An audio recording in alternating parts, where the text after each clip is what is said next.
Assalamu alaikum everyone. I hope you're all doing well, inshallah. For those of you who don't know me, my name is Mohammed Alfuwais. I'm a fifth year medical student, and inshallah for today, I'll be explaining the first session out of two for the MSI crash course, inshallah. Uh, so for second year, since this is my first time teaching you guys, the way I do my sessions is basically it's question based. So I will give you a picture, I'll explain to you a concept, and basically whatever I ask you in terms of questions, and I'll give you, inshallah, high yield terms to remember for your exam, inshallah. And if you guys have any questions, just mention it in the chat, answer me in the chat, okay? So for today, inshallah, I'll be going over the MSK or rheumatology part of MSI, which will deal with bone diseases, joint diseases, and muscle diseases, and some systemic diseases such as SLE and so on. So the first thing I'm going to cover is bone diseases. So first thing is just general anatomy of the bone, simple stuff that we learned back then in MSK. So for basic bone, we have two ends of the bone, and then we have the shaft in the middle. The shaft is what we call the diaphysis, and then the ends of the bones are what we call epiphysis. Between them is the metaphysis. Why is this important for you guys at this level is to recognize when I say, for example, metaphyseal fracture, you know where it is. If I say, for example, a tumor that involves the diaphysis, you know where that is, okay? Now, parts of the bone as well, we have inside of the bone, that's what we call the medulla, and then the external part is what we call the cortex. Again, why is this important? Is if I say a tumor that involves the medulla, you know where it is. It's inside the bone. Okay, so that's basic terms in terms of the bone anatomy that you need to know at your level. Now, other than bone anatomy, you need to know some sort of stuff for bone physiology. Very simple stuff that we learned again in MSK. So we have important cells as two cells. We have osteoblasts, osteoclasts. Osteoblast, simple, is it makes bone. Okay, osteoclast breaks bone. Okay, that's a simple way of putting it. Now, the more important one from these two that you really need to know how it functions is osteoclasts. Okay, how does it actually get activated is super important. So osteoblasts have this ligand, which is called rank ligand. Now, osteoclast precursors, which are macrophages and whatnot that differentiate into osteoclasts, have the rank receptor. When you have binding of the rank ligand to the rank receptor, this activates the osteoclast into being an osteoclast, okay? So that's basic how it gets activated. Now, the other thing is osteoprotegrin. Now, what is osteoprotegrin? It basically binds to the rank ligand and will inhibit osteoclast function or differentiation. This is very important. Now, what happens is when an osteoclast gets activated, what happens? Two important things that you need to remember. Number one is we have this enzyme called carbonic anhydrase, which produces acid, H+. What will this H+ do? It will break down bone. Simple, okay? The other thing is it has a lot of these enzymes called, for example, matrix metalloproteases. These enzymes break down bone, okay? Simple enough. This is important because in the pathophysiology of certain diseases, either you have too much matrix metalloproteases getting released, or you have too little carbonic anhydrase. There's a specific disease that has this defect, okay? Now, an important hormone in our body is estrogen. Now, estrogen has a pro-apoptotic effect on osteoclasts, okay? Pro-apoptosis means it will kill osteoclasts. Why is this important is in postmenopausal females, we have a drop in estrogen. What will a drop in estrogen cause for these patients? Osteoclasts will be more functioning, and this will cause a certain disease, okay? And we'll get to this. Now, the other hormone that's important is parathyroid hormone. So we have parathyroid glands, which are located in the neck behind the thyroid. These parathyroid glands secrete parathyroid hormone, okay? Simple. Now, in the response of low calcium, the parathyroid gland will synthesize and secrete a lot of parathyroid hormone. When it gets secreted, it goes to the bones and activates osteoblasts and osteoclasts, okay, both. What will this do is we'll have reabsorption or resorption of the bone and will cause calcium to be increased. Other functions of PTH, it acts on the kidneys to cause more reabsorption of calcium and secretion of phosphate. It acts also on the kidney to activate vitamin D. Okay, so this is a general function of the bone that's important to remember when you're describing a lot of these MSK diseases. And we'll get to this first MSK disease. And this is where the interaction will actually start. So you have this patient, a 60-year-old patient, who's presenting to you with a vertebral fracture. what is the diagnosis that you are going to think about? And upon physical examination, you have kyphosis, which is basically increased bending, and you have cervical lordosis. What's the diagnosis that you're going to think about? Osteoporosis. Excellent. So what is osteoporosis? Osteoporosis is a condition where you have increase in bone pores, or basically decreased bone density, okay? When does this happen? Specifically, the common presentation is a female that's postmenopausal. Menopause usually occurs around 45 years of age on average. And what happens after menopause is a decrease in what hormone that we mentioned before? Estrogen, good. A decrease in this estrogen will cause inhibition of the pro-apoptotic effect on osteoclasts. If you don't have apoptosis of osteoclasts will keep functioning and break down more bone. Now, there are other causes of osteoporosis. The classical case, as I said, is a postmenopausal female. It's usually an elderly. That's another thing. And you have secondary causes of osteoporosis, which is very important. So I'll give you a case. You have a patient who has SLE that you are treating with steroids. Later on, present to you with osteoporosis. What is the cause of osteoporosis in this patient? Steroids. Excellent. So steroids is a very, very high yield thing to remember. It will cause osteoporosis. It's one of the most common causes of secondary osteoporosis. Other causes are, for example, thyroid diseases, parathyroid diseases, and some other things that you don't need to think about right now. Just steroids is very important. Now, osteoporosis usually is asymptomatic. It's symptomatic when you have fractures. What is the most common location for osteoporotic fractures? Vertebra. Good. So you have over here, this is a normal vertebra. This is a defected vertebra where you have a wedge-shaped vertebral fracture, okay? Or a wedge-shaped vertebral compression, okay? Which will cause the symptoms for these patients. What's the second most common location for a osteoporotic fracture? Other than femoral neck, there's something else that comes before it, is the Colles fracture. Excellent. So you have number one is vertebral. Number two is Colles fracture, which is a distal radius fracture. And number three is the femoral head. Remember these three important locations. Now you have osteoporosis, okay? So a patient has osteoporosis. How do you want to confirm your diagnosis? What is the gold standard diagnostic method for osteoporosis? DEXA scan, good. Which will look at the density of the bone. What is the cutoff number for osteoporosis on a DEXA scan? Negative 2.5. Anything less than negative 2.5 is diagnostic of osteoporosis. What if I have a patient that presented to you with DEXA scan that shows a Z-score of -1 to -2.5? What is this? Osteopenia. Excellent. Good. If it's above -1, sorry, this is normal. Okay. Perfect. Good. The cutoff, yes, it measures bone density. Now you have this image. It's a Z-score, which basically, just to explain what DEXA looks at, it's a Z-score. What is a Z-score? Basically, it looks at the bone density of this patient compared to everyone else. All patients at the same age and the same gender, okay? And it looks at the average. If the average is -2.5 and less, or the Z-score is less, then they have low bone density compared to everyone else. Hence osteoporosis, if that makes sense. Now, this finding over here is a very specific finding of osteoporosis. Not specific, but kind of a low yield thing. But anyways, you have these vertebral basically compression, and it kind of started to look like what, if you guys know.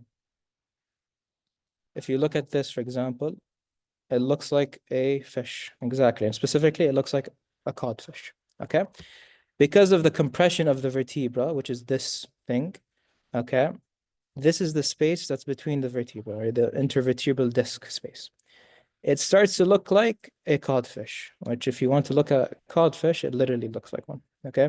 Anyways, the reason why I put this image is anything in red in radiology is high yield to remember for OSPE, okay? So this might come in OSPE. If you see this codfish appearance, this is osteoporosis. Now over here, obviously, we have a patient with osteoporosis. We already know. As you can see, a lot of trabeculations in the bone.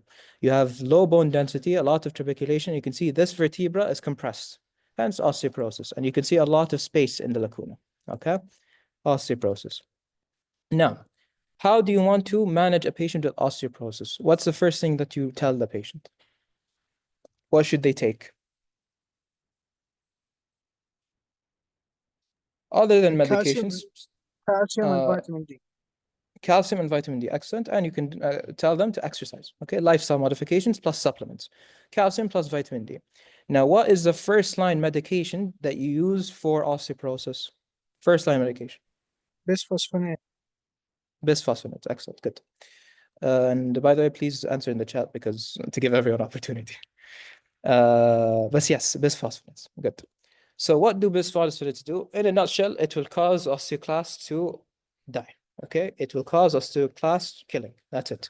How does it do that? Two mechanisms, or there's more, but number one is it increases pyrophosphate. Number two is ATP. Okay, increases ATP, and these are two are basically, how would I say it, cytotoxic to osteoclasts, hence they die. Okay. Now, what's very important about osteoporosis or bisphosphonates when you treat osteoporosis is how do you tell the patient to take the medication? Okay. How would you tell the patient to sit when they're taking bisphosphonates? Upright, good. And they take it around their meal time and they take water after it. 30 minutes, good. And they sit upright for 30 minutes. Why is that so? What's a common side effect of bisphosphonates? Good.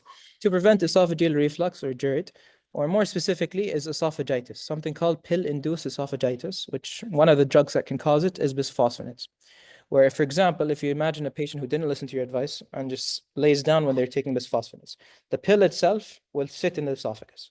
And this will cause erosions in the esophagus, hence esophagitis. Okay? So that's that. Another important side effect that I want you to remember that's kind of specific to all bisphosphonates is something in the jaw. What happens in the jaw? Necrosis, good. Osteonecrosis of the jaw. This is a very important side effect for for bisphosphonates. Good.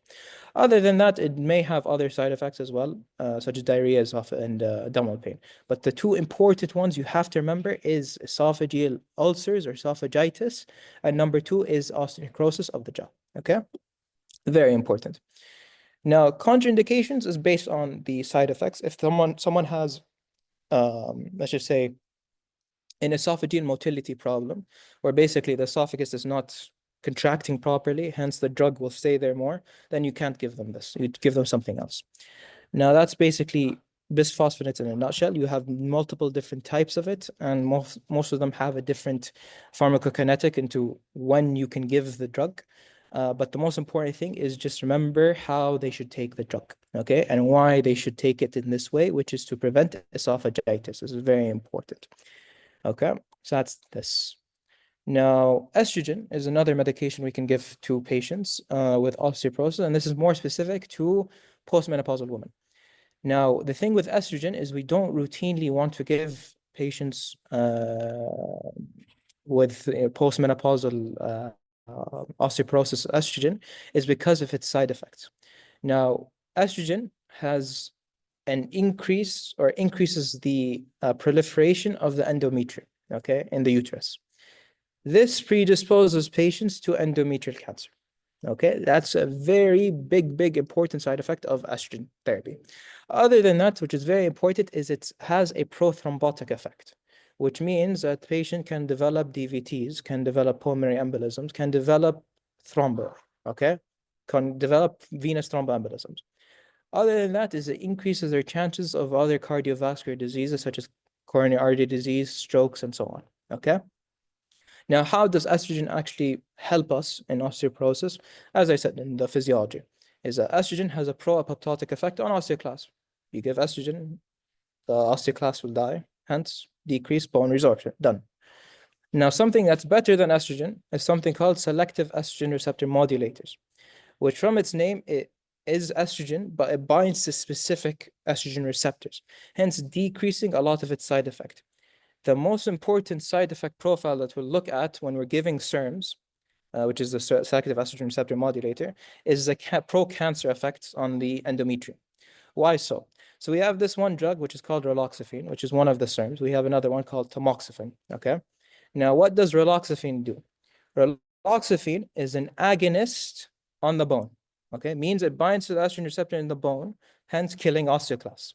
We got that function. It's an antagonist to the endometrium and to the breast, okay? So what will this do? It will decrease the chances of developing breast cancer, which is estrogen dependent, and endometrial cancer, okay? 2-in-1. So in this way, it's just better side effects. However, the side effects of raloxifene that are important is VTE, okay, which is venous thromboembolism, thrombi. Other than that is hot flashes, which is it's the most common side effect of raloxifene. Now, another drug that we can give is calcitonin, which is basically the opposite effect of PTH. That's it. It basically inhibits bone resorption. Simple as that. We have it in our body. It's secreted by the thyroid. And we can give this as a supplement to bisphosphonates. Now, one important other medication is denosumab. Denosumab, if I say MAB, it's a monoclonal antibody, okay? So monoclonal antibodies, we give it subcutaneously. And this denosumab, how does it actually function as? Is it binds and inhibits rank L. It acts as osteoprotegrin, okay? Acts like it. So it binds to rank L and will inhibit the osteoclast differentiation. That's it. Now, denosumab is given every 6 months. It's a more expensive medication to give. It's easier just to give bisphosphonates. However, important side effect profile of denosumab is going to be number 1 is osteonecrosis. Remember that 2 drugs causes osteonecrosis of the jaw. Number 1 is bisphosphonates. Number 2 is denosumab. Remember these, okay? Another thing is that it has high tendency of causing hypocalcemia in patients, okay? Now, also, denosumab will cause, it's associated with immunosuppression. When you have decreased immune function, you're more susceptible to infections, okay? So that's basically denosumab. And you need to give it with calcium and vitamin D to prevent the hypocalcemia. Now we have anabolic medications such as teriparatide and this monoclonal antibody. Now teriparatide is an analog to PTH. PTH, when you give it in a low intermittent dose, such as in the case of teriparatide, it has a positive effect on osteoblasts versus osteoclasts. So you'll have more bone formation, okay, which is helpful in osteoporosis. When would you have the opposite effect, which is more bone resorption versus formation, is in the case of very high continuous levels of PTH, which when does this happen? In hyperparathyroidism, okay? So this is teriparatide, basically. Now, teriparatide, you only use it usually in severe cases of osteoporosis, such as in multiple fractures and so on. You can give this medication, okay? And it usually causes nausea and dizziness and whatnot. What's important for you to remember? Bisphosphonates. If you get asked about any medication, number 1 is bisphosphonate, number 2, denosumab. These 2 are the frequently given medications for patients with osteoporosis. Other than the other stuff we mentioned, which is vitamins, vitamin D, calcium, which we routinely give. Other than that, bisphosphonates is a cornerstone of treatment of osteoporosis. Okay. Now, is osteoporosis and everything clear till now? Good. Now we have this patient. And this patient is a known case of primary hyperparathyroidism that later present with bone lesions in the fingers. What do they have? Good. Osteitis, fibrosis cystica. What's another name for it? Brown tumor. Good. Or von Recklinghausen or whatever the other name was. But anyways, brown tumors, okay? Osteitis, fibrosis cystica. What's the pathophysiology behind it? Simple. You have a patient who has primary hyperparathyroidism or secondary or tertiary, whatever the cause is, okay? What happens with hyperparathyroidism? The PTH will go and stimulate osteoblasts to, show rank L. Osteoclast gets differentiated. Osteoclasts go crazy afterwards. Now, what happens when osteoclasts go crazy is you will have a lot of bone resorption, okay? Simple. Now, the rate of resorption will be very fast and high, okay? And you can see on this histopathology slide, as you can see, these cells, giant cells, are the osteoclasts. They will keep on breaking down bone. Now, when we have a bone breakdown, you'll have a lot of blood associated with it. Now, what does blood have? Heme, iron, okay? So this iron will then turn into hemosiderin, okay? What is the color of hemosiderin? Brown. Hence why we call it brown tumors. They're not really tumors, they're just brown because of the hemosiderin. Very important to remember. Again, the pathophysiology is high PTH simulating osteoclasts to cause these lytic lesions. Lytic lesions are commonly found, and memorize this image, on the fingers. Okay, you can see this lytic lesion, which is this black area, and the rest is all white because it's bone. Okay, so this is osteitis fibrosis cystica. How do you manage it? Treat the parathyroidism. Okay, hyperparathyroidism. Done. Okay, that's that. Now you have this patient. This patient is a known case of sickle cell disease presenting to you with severe hip pain. What do they have? Osteonecrosis. Good. Okay. Another name is avascular necrosis, which is basically the bone itself is not getting enough blood. That's it, and it dies. Okay. Simple. Now, osteonecrosis has three important high yield causes. What's the most common cause of osteonecrosis? So the most common, it's ischemia, okay, obviously, but what's causing it is steroids. Steroids are the number one cause, important. Why is we give steroids for so many diseases, okay? Steroids is one of the most commonly used medications, okay? And one of the important side effects is osteonecrosis.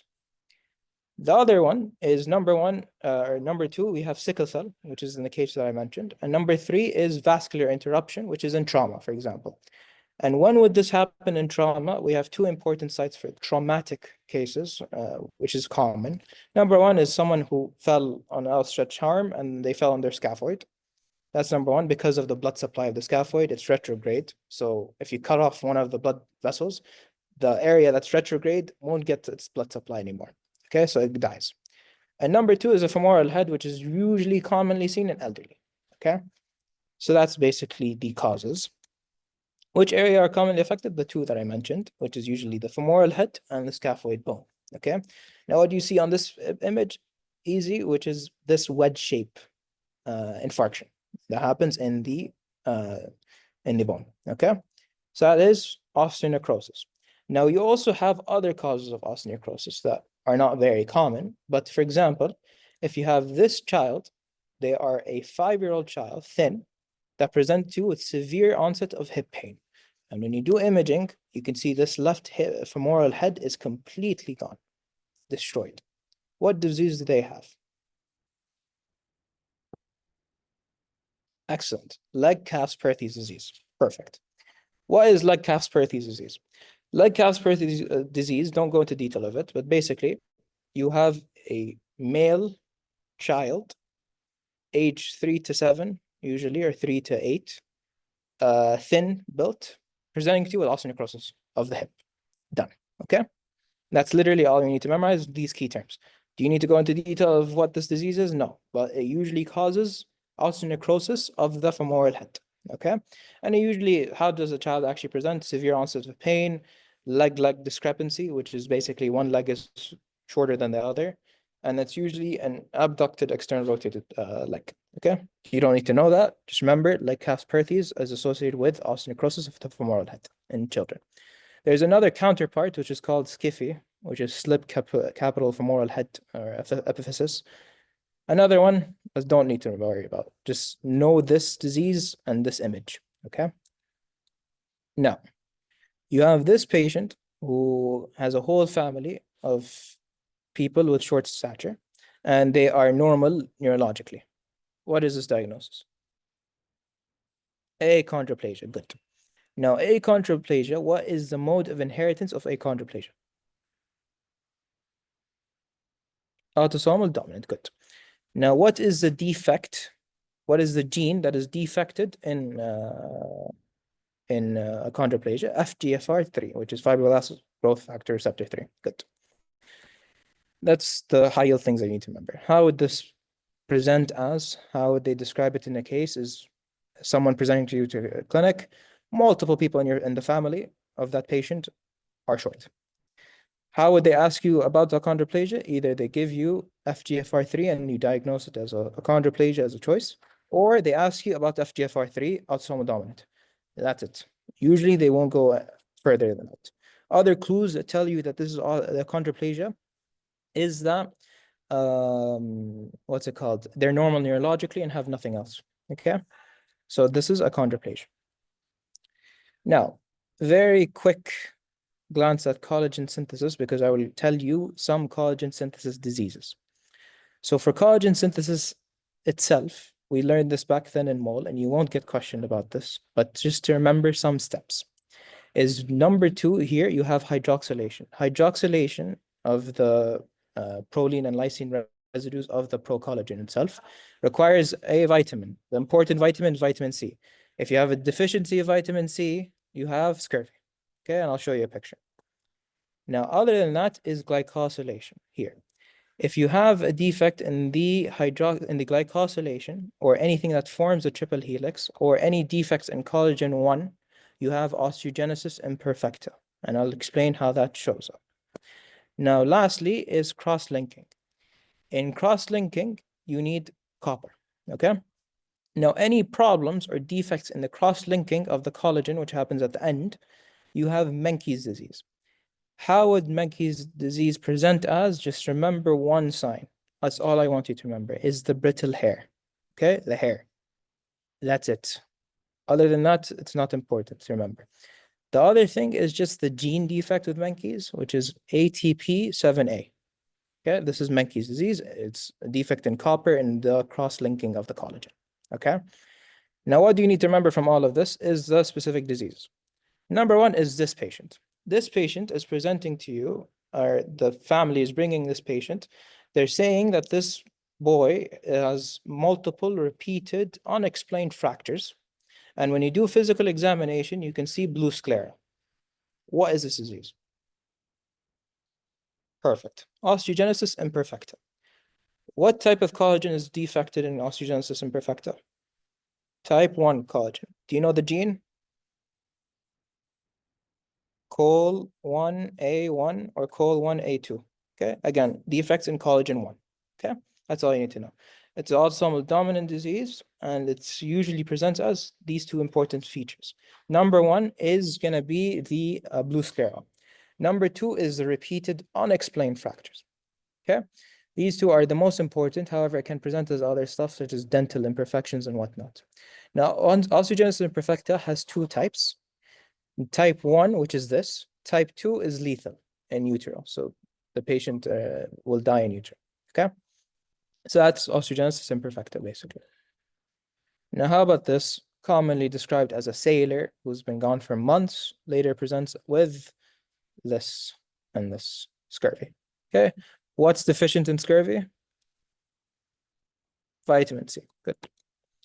Now you have this patient who's presenting to you with hyperextendable skin, okay, and hyper reflexes. Okay. Upon further questioning, they had their father who died of an aneurysm. What disease do they have? And they have a marfanoid feature. Ehlers-Danlos syndrome. Okay, good. Ehlers-Danlos syndrome. I'll explain the difference between this and Marfan in a second. Okay, but Ehlers-Danlos syndrome. This is a defect in, there's multiple types of it, but there's basically the hyperextendable type, which is this one. There's something called the classical type, which is a defect in type 5 collagen. And there's the more important one that we want to look at is the vascular type, which is a defect in what type of collagen? Type 3 collagen, excellent. So type 3 collagen. Why is the vascular type very important is that the patients typically will die from an aneurysm. There's specific types of aneurysms. Don't go into detail of it, but basically it's a brain aneurysm. That's very crucial to remember, okay? But that's basically Ehlers-Danlos syndrome. Now, counterpart to it is this, which is what disease? You have a tall patient, their arms are larger than their legs. And yeah, Marfan's, okay? Now, Marfan syndrome is a defect in what? What's the gene? Fibrillin 1 gene, good. Mutation that causes Marfan syndrome. What's different between Marfan syndrome and Ehlers-Danlos syndrome is you can differentiate 2 things. Number 1 is the eye. The eye, the lens, for second years you'll learn this soon, inshallah, in head and neck. But basically you have the lens. The lens will be upwards and out, okay? Anyways, don't remember, but if they tell you in the case that the patient had some defect in their eye, think of Marfan's. The other thing is number 2 is how they present cardiovascularly. In the case of Ehlers-Danlos, they present typically with aneurysms. In this case, in Marfan's, they present with valve diseases or aortic diseases. I'll keep it as simple as that. I won't explain what, but aortic disease. Okay? So this is Marfan's syndrome. Now, you have this patient who is presenting to you with fractures. When you do imaging, you see a very sclerotic bone, very hyperdense bone. What is this disease? Now, other signs of it is you have hepatosplenomegaly, large spleen, large liver. Osteopetrosis, good. Or marble bone disease. Osteopetrosis is a defect of what cell? Osteoblast or osteoclast? Clast, good. What's wrong with clasts? Is it defect, decreased function or increased function? Decreased function. The osteoclasts can't function properly anymore. Why is that so? A very common mutation or gene or enzyme that's defected, remember back then, is carbonic anhydrase. What does carbonic anhydrase do? It produces hydrogen, okay? This hydrogen will break down bone. It's acid. So if you have a defect of carbonic anhydrase, you won't be able to produce acid. So osteoclasts, can they do their function properly? No. What cell is functional and can do whatever they want? Osteoblasts. So what will they do is they keep building bone, bone, okay? And hence why on imaging, you'll see a very hypersclerotic, which means there's so much bone there. What will this do to a patient? Number 1 is this bone is weak, okay? It's weak. So what's happening here is you can have fractures. That's number 1. Number 2 is someone already mentioned, mashallah, in the chat, is leukoerythroblastic reaction. What does this mean? Is this bone that when it's getting formed, it's going into the medulla. So what is this going to do to the patient? It's going to, number 1, push all the blood cells into the blood. That's number 1. So all this do is the count in the blood will be high initially, okay? That's number 1.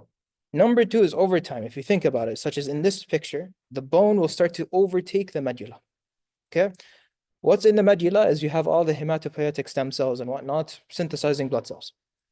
If it overtakes the medulla, what will this do is your body is going to perceive it as, oh, we need to look for other places to produce more blood cells because the medulla is getting overtaken.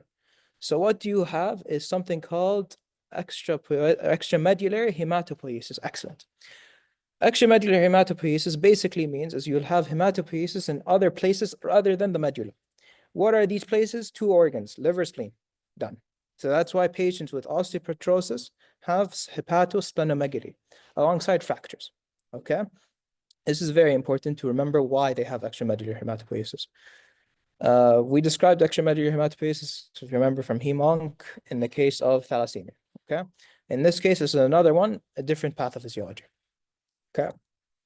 So now, you have a patient who's presenting to you with complaints telling you that I can't fit my hat on my head anymore, and I can't wear my ring anymore. And they have difficulty hearing. What is this disease? Paget's disease of the bone. Perfect. Good. So what is Paget's disease? Paget's disease is a defect in both osteoblasts and osteoclasts. How? We have 3 stages. That's important to remember. Number 1, stage 1 is osteoclastic, which is the osteoclast will break down bone. Stage 2 is mixed osteoblast, osteoclast. Stage 3 is osteoblast. So what's happening is number 1 is you have osteoclast breaking down a lot of bone. Okay, that's number 1. It's just going to break down bone. Hence why in imaging, you'll see areas of darkness. Darkness basically means is that you have increased bone breakdown. Then we'll have osteoblasts coming in and producing more bone. So you'll have areas of very severe or high density, which basically means there's a lot of bone formation. So what will this cause? The bone itself will grow. Okay, the skull and the fingers, for example, bones will grow.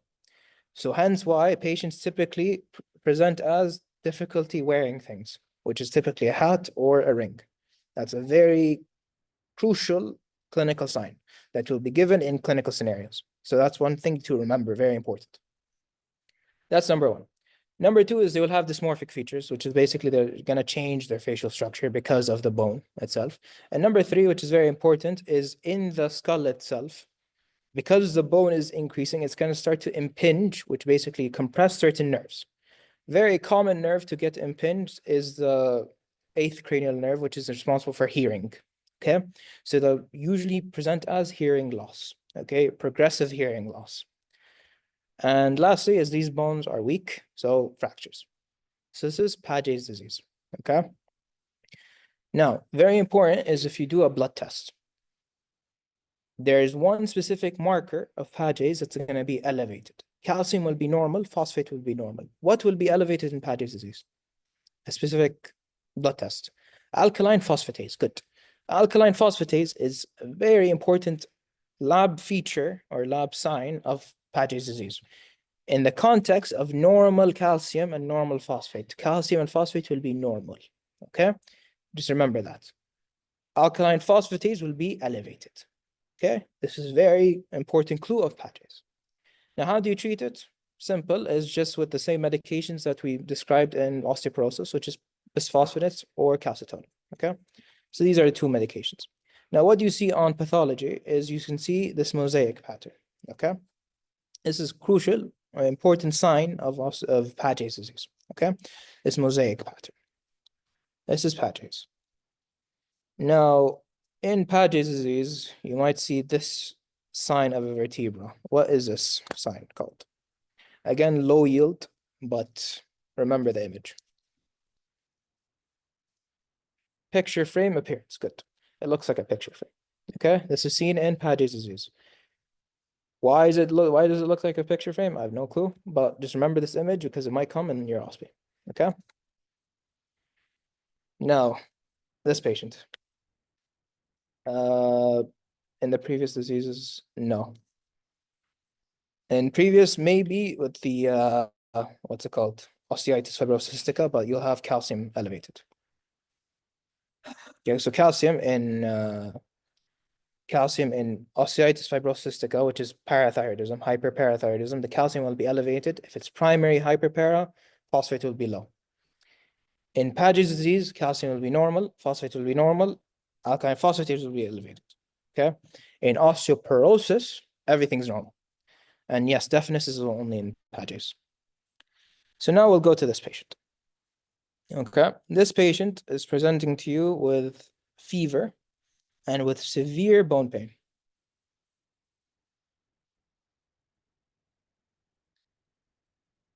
Good.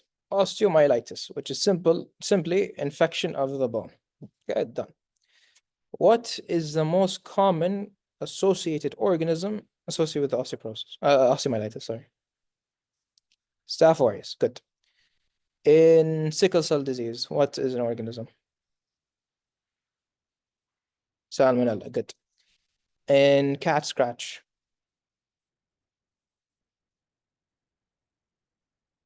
Pasteurella, good. In human bite, or in a fist fight, if someone, Echinella, good. And if they had a trauma to the lower leg, so for example, a cut in the lower leg, what is an organism that might happen, might be associated if they had trauma, or if, for example, they step on something? Pseudomonas, good. Perfect. So osteomyelitis, how does it happen? So osteomyelitis can happen due to direct inoculation or direct extension to, so for example, if a patient had cellulitis, if a patient had septic arthritis, it spreads to the bone, it causes osteomyelitis. That's number one. Number two, which is very common, it's hematogenous, which is through the blood, okay? Now, other cases, for example, if you do bone biopsy, if you do an intervention in the bone, because of this intervention, it can spread directly to the bone and cause infection. Now, osteomyelitis has two phases to remember, is acute and chronic. The difference is 6 weeks, okay? Less than 6 weeks is acute, more than 6 weeks is chronic. Now, what's important also to remember between acute and chronic. Now, what happens is you have firstly infection of the bone. This infection will cause a lot of neutrophils to come in. Neutrophils will later turn into pus. because of dying neutrophils. This pus will build up in the bone, okay? When the pus builds up in the bone, it causes increased pressure inside the bone. So what will happen with increased pressure inside the bone? Necrosis. The bone will die because of increased pressure. It compresses blood vessels. No blood vessels equal necrosis. When we have necrosis, you'll have areas present, lytic areas present in the bone. Later on, it will form bone over this bone. It's called sequestra. If you see sequestra, it's chronic. Okay? Sequestra is chronic. Acute, you'll just see the pus build up there in the bone. Okay? How does this patient present as? Is fever, okay, very severe fever, bone pain, which is very common, and you'll see one of the risk factors. Okay, so if you have these two plus a risk factor, so for example, a sickle cell disease patient, you think of, okay, this is osteomyelitis. Now, how do you want to diagnose a patient with osteomyelitis? What do you want to do for this? What's the gold standard way of diagnosing? So gold standard imaging is MRI. Gold standard technique, which is bone culture. We look at what the organism is. Okay, easy at that. Like it's just that. This is osteomyelitis. Now, one feature of osteomyelitis that you might see on an X-ray is this. What is this called? It's an abscess, to give you a hint. Brody's abscess. Good. This is called Brody's abscess. Just memorize this image. Okay, Brody's abscess, if you see it, which is this abscess located in the bone, this is osteomyelitis. Again, when would this come? It'll come in your OSPE. Okay, just to add in pictures to memorize.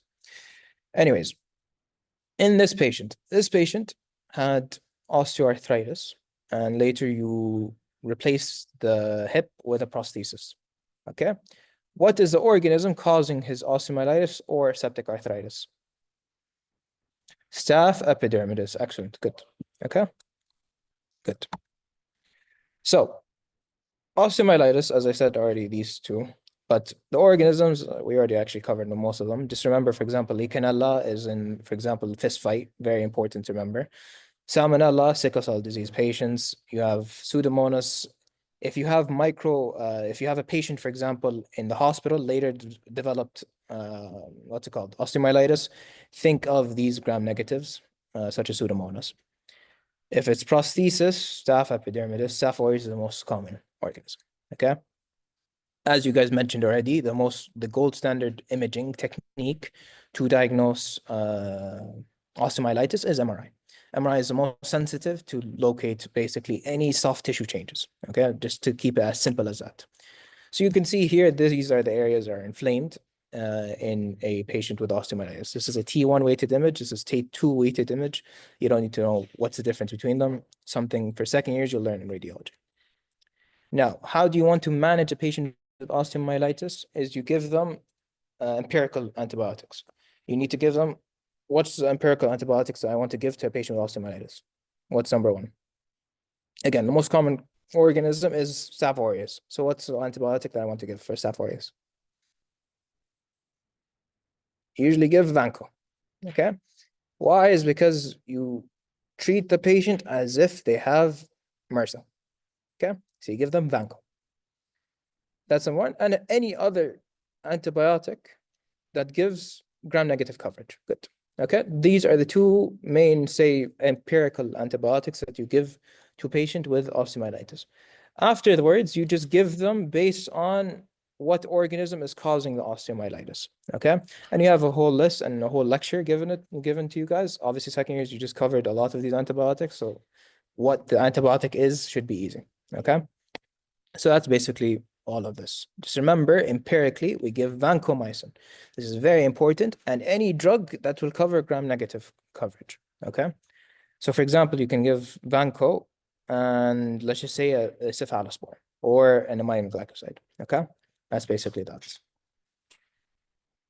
Now we're done with a lot of these infectious. We're going to come back to infectious, basically bone joint diseases later on with septic. But now we will go into bone tumors. Now, what's the most common bone tumor? What usually causes bone tumors is secondary tumors, which is metastasized to the bone. That's usually the most common bone tumor. Metastasis to the bone. You have two types of metastasis. What is this metastasis? This first image. Osteolytic. Good. Here it's osteo, the other one. A lot of density here, blastic. So what is osteolytic? From the name, it will activate osteoclast more. Osteoclast will break down, okay, bone. So you'll have a lot of lytic lesions, okay, in the bone. This is associated with majority of any tumor metastasizing to the bones. What are the tumors that usually metastasize to the bones? Lung cancer is a very important one. You have also breast cancer, that's very important, and most of the other tumors, okay? Now, osteoblastic metastasis is very specific to one important cancer, which is what? You guys know. Prostate cancer. So in the case, if they tell you a patient who had prostate cancer and then developed back pain, you think of prostate metastasis, okay? And it's usually osteoblastic, okay? Breasts can also cause osteoblastic, but it's not common, okay? It's not commonly associated. The more commonly associated osteoblastic metastasis is prostate cancer. Remember that, okay? And remember these two images, osteolytic versus osteoblastic metastasis, okay? Usually majority of cancer is osteolytic, okay? Now, primary bone tumors. I know you guys had the second part, third years had the second part of the lecture today, so we'll explain some of the important primary bone tumors. I'll explain them all, but anyways, you have two important things to look at when you're describing a primary bone tumor. Number one is the location. Number two is the age. These are the two important classification points. You need to know what age group this this tumor presents as, and number two is where does this tumor present at. Now, the locations that you want to remember is where in the bone itself, which is either epiphyseal, metaphyseal, or diaphyseal, okay? Now, to make it simple, is remember, epiphyseal, the very commonly associated one is giant cell tumor. If I tell you a female patient in their 30s, an epiphyseal tumor, and I'll explain a very important radiological finding, you say giant cell, okay, until proven otherwise. Chondroblastoma is another.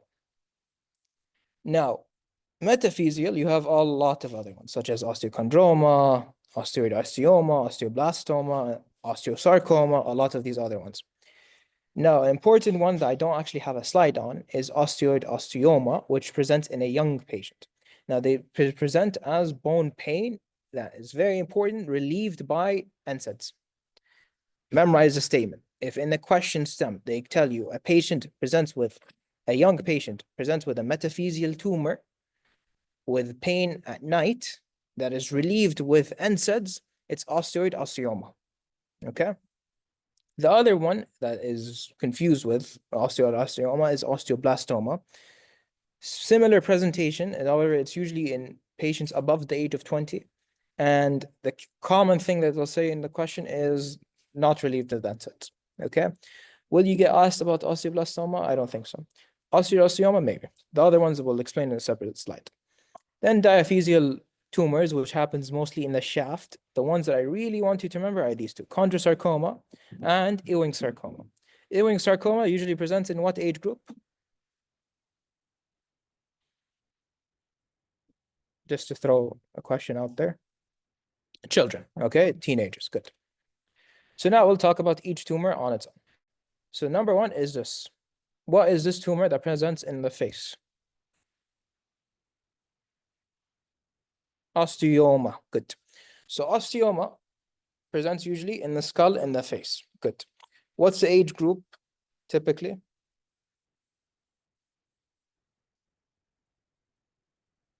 40, 50, good. And if you have an osteoma, okay, such as this one, that is multiple, what is the syndrome associated? Gardner syndrome or Gardner's disease. What is Gardner's disease? You'll learn this in GI in more detail, but you have something called familial adenomatosis polyposis syndrome, FAP syndrome, which basically predisposes a patient to cancer. Okay, GI polyps. Excellent, good. One of the FAP syndromes is Gardner syndromes. Now, Gardner syndrome presents with a polyps, GI polyps, plus multiple osteomas. So if you see multiple osteomas, say Gardner syndrome, okay? Now, how about this one? Very common cartilaginous tumor.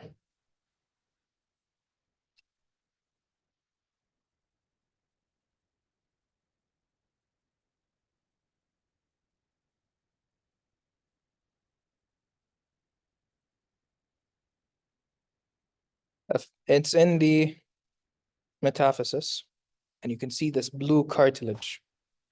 Osteochondroma, good. So osteochondrome, how will this patient present to usually? You'll see this, or the things to look out for is the radiological findings and the way they describe the histopathology. Typically, they'll say, is this a tumor encapsulated with a blue cartilage? Once they say this, just answer osteochondroma, okay?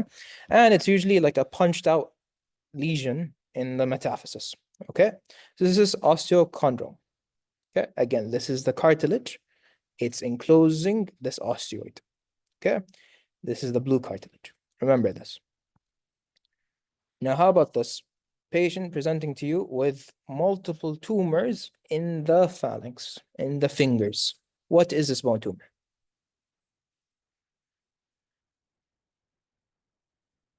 Enchondroma or chondroma? Good, perfect. Chondroma, from the name itself, is its cartilaginous tumors. Where does it present as? Again, a very important location is in the fingers, the phalanx. Okay, in the fingers. Very important. Okay. This is chondroma, which is again, it's cartilaginous. Now, how about this? You have a female around 30 years age presenting to you with a epiphyseal tumor, and you have this appearance. What is this tumor? Giant cell tumor. Now, how does giant cell, what is this feature called? Soap bubble appearance. Good. If you see on radiology, soap bubble appearance in the epiphyseal epiphysis of a bone, and it's typically in the wrist, okay? This is giant cell tumor until proven otherwise. And you can see on histology, what are these? Giant cells, okay? This is, in a nutshell, osteoclastoma or giant cell tumor. Patient presenting in their 20s to 40s, female patient usually, and you have the soap bubble appearance distally in the wrist, okay? Giant cell tumor. Now you have this patient, which is the second most common primary bone tumor. Very poor prognosis. Osteosarcoma. What age group is usually affected by osteosarcoma? It has a double peak. Excellent. So if it's in children, it's usually primary osteosarcoma. It developed on its own. If it's in adults, it's secondary osteosarcoma. Good. Now, in primary osteosarcoma, you need to remember some genetic diseases. Okay? You have two gene mutations associated with osteosarcoma. Number one is P53. Do you guys know what the syndrome is called for P53 mutation?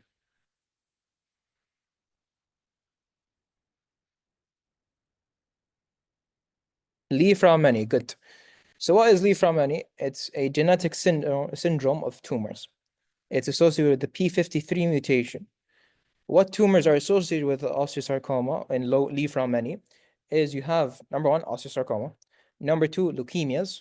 Number three, breast cancer. Number four, adrenal cancer. Okay, adrenal gland, good. So you have these four. There's another one, but I forgot what it was. But anyways, you have osteosarcoma, adrenal gland, leukemias, and breast cancer. Okay, this is Li-Fraumeni. Again, what do you need to remember is P53. Do you need to remember other tumors associated with it? Probably not, but it's helpful in case they bring it to you and know, oh, the patient had adrenal gland tumor before, okay, or something in the case. Osteosarcoma. Now, another one is retinoblastoma. Okay, familial retinoblastoma mutation. They will present as bilateral retinoblastomas, which is tumor in the eye itself, and osteosarcoma. Okay, these are the genetic diseases that you need to remember associated with osteosarcoma. Now, as I said, in adults, we have secondary osteosarcoma. What disease that we already covered is a risk factor for osteosarcoma? We already covered this disease today. Paget's disease. Good. Paget's disease is an important cause of secondary osteosarcoma. Okay, good. Now we have features on imaging that you need to know by heart. First one is this triangle. Codman's triangle. Number two, sorry, is this, which is sunburst appearance. Good. Perfect. This is osteosarcoma in a nutshell. Okay, again, it's a tumor of osteoblasts, so you'll have a lot of osteoid, spindle-shaped osteoid, and that's basically osteosarcoma in a nutshell. Okay, that's that. It has a bad prognosis, osteosarcoma, compared to a lot of other tumors, but yeah. Now you have this malignant bone tumor, cartilage origin. I'll give you these hints. It's a middle-aged patient. This is a chondrosarcoma. Okay, from the name itself, it's a tumor. It's a malignant tumor of the chondrocytes. Okay. What's very important for you to remember to differentiate this from other tumors? Does it involve the medulla? Yes or no?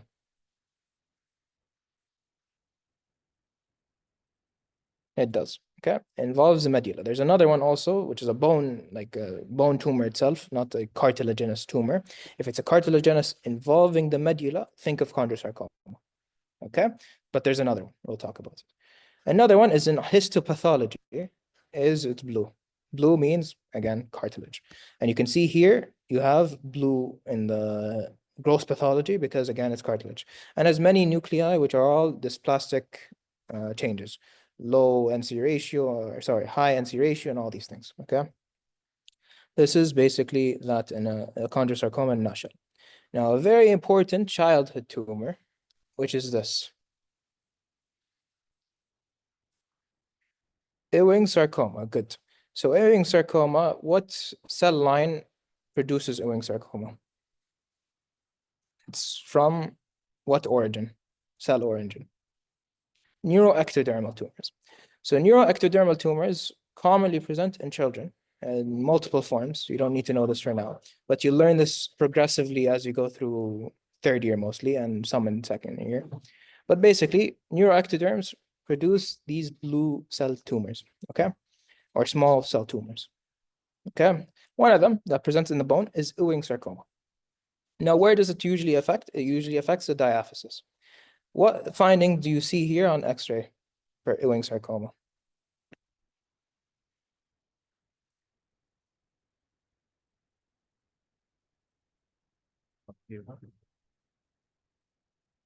Onion skin appearance.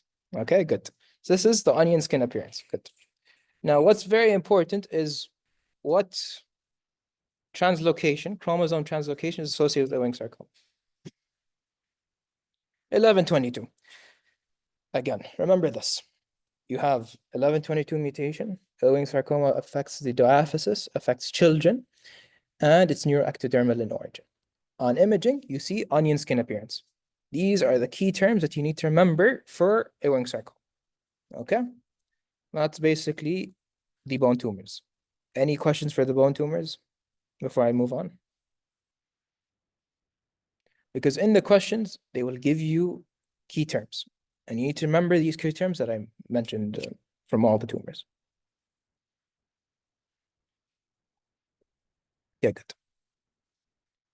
Now we have this, which is a low yield thing. But basically, if you have this salt and pepper appearance in the vertebra or polka dot appearance, what is the diagnosis? Again, it's a tumor, kind of. Tumor of blood cells, blood vessels. Hemangioma, okay? Do you need to remember what hemangioma is? No, but you just need to identify this image. If you see this polka dot image, polka dot appearance, or salt and pepper appearance, which is white and black spots, just remember this is hemangioma. Hemangioma is a tumor of blood vessels. Okay, that's basically that. Now we're done with tumors. Now we go a lot into sports medicine and fractures, dislocations, and all these things. Okay. Now, when would I say is this? Now, the first thing you need to differentiate is when is it a fracture versus a dislocation. In this image, is it a fracture or dislocation? Dislocation. Good. And mashallah, someone already mentioned anterior. Perfect. But this is a dislocation. This one is good. Both. It's a fracture dislocation. Okay, this is a fracture of the surgical neck of the humerus or proximal humeral fracture plus dislocation. Good. Perfect. If you have involvement, if you have just a dislocation, we call it a dislocated shoulder or a dislocated joint. That's it. If it is a fracture only, meaning that the head of the humerus in its located spot, which is in the gleno, basically in this capsule, then we just say this is a fracture. If it's a dislocation and a fracture, we call this a fracture dislocation. Okay. Now, this specifically is a fracture plus dislocation of the proximal humerus. This is more commonly in elderly patients. Okay, that's something to remember. Now, what's very important for you to remember is the differences between anterior versus posterior dislocation in a shoulder. What type of dislocation is seen here? Is it anterior or posterior? It's anterior. Perfect. What about this one? Posterior dislocation. Good. Why is this anterior? Is it's in front and below the glenoid capsule. Okay, this area. Why would it not be posterior? Is if you think about it anatomically, is because this is there, it can't go backwards. Okay, so if it's below the joint itself, it's gonna go down, anterior and down. Okay, for posterior, it's gonna stay in its place because it's held by this, but it goes just sideways. Okay, this is why in anterior, it's below the level because it leaves the joint. There's nothing holding it from a front except ligaments. So if you have a ruptured ligament or something that causes the dislocation, it'll come in front and anterior. Now, other than that is a posterior one. It's held in its place, however, it's just more laterally displaced. Okay, this is a posterior dislocation. This is an anterior dislocation. Very common is anterior. Okay, but now, what's it called? How do you manage this patient? Is you reduce it, you put it back. Okay. Other things to look out for is how the patient would present as. Usually they fell. Usually they were playing a sport and then they got hit by someone or something and then they dislocated. Other than that is how would a patient present as. It differs between anterior, posterior, how they present. But you don't need to know how the actual arm will present as. Okay. But basically these are dislocations. You will get both of these images in your exam. Okay, so you need to know this is an anterior dislocation, this is a posterior dislocation. Another name for this is light bulb appearance. If you see light bulb, posterior. Okay, so that's basically the dislocations for the shoulder. Now we go into fractures, and to understand fractures, you need to know the different types of fractures. Fracture definition is it's a break in the bone. That's a fracture. Now there are multiple types, and you need to differentiate these types.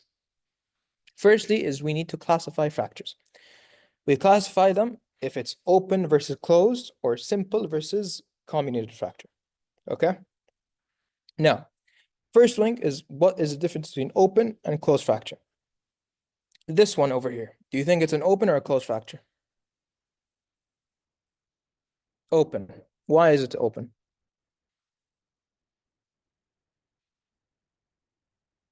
Other than bleed. Other than that's bleeding. It breaches the skin. That is what I want to hear. It breaches the skin. Clinically, you always, okay, if you're suspecting a fracture, what imaging modality will you immediately order?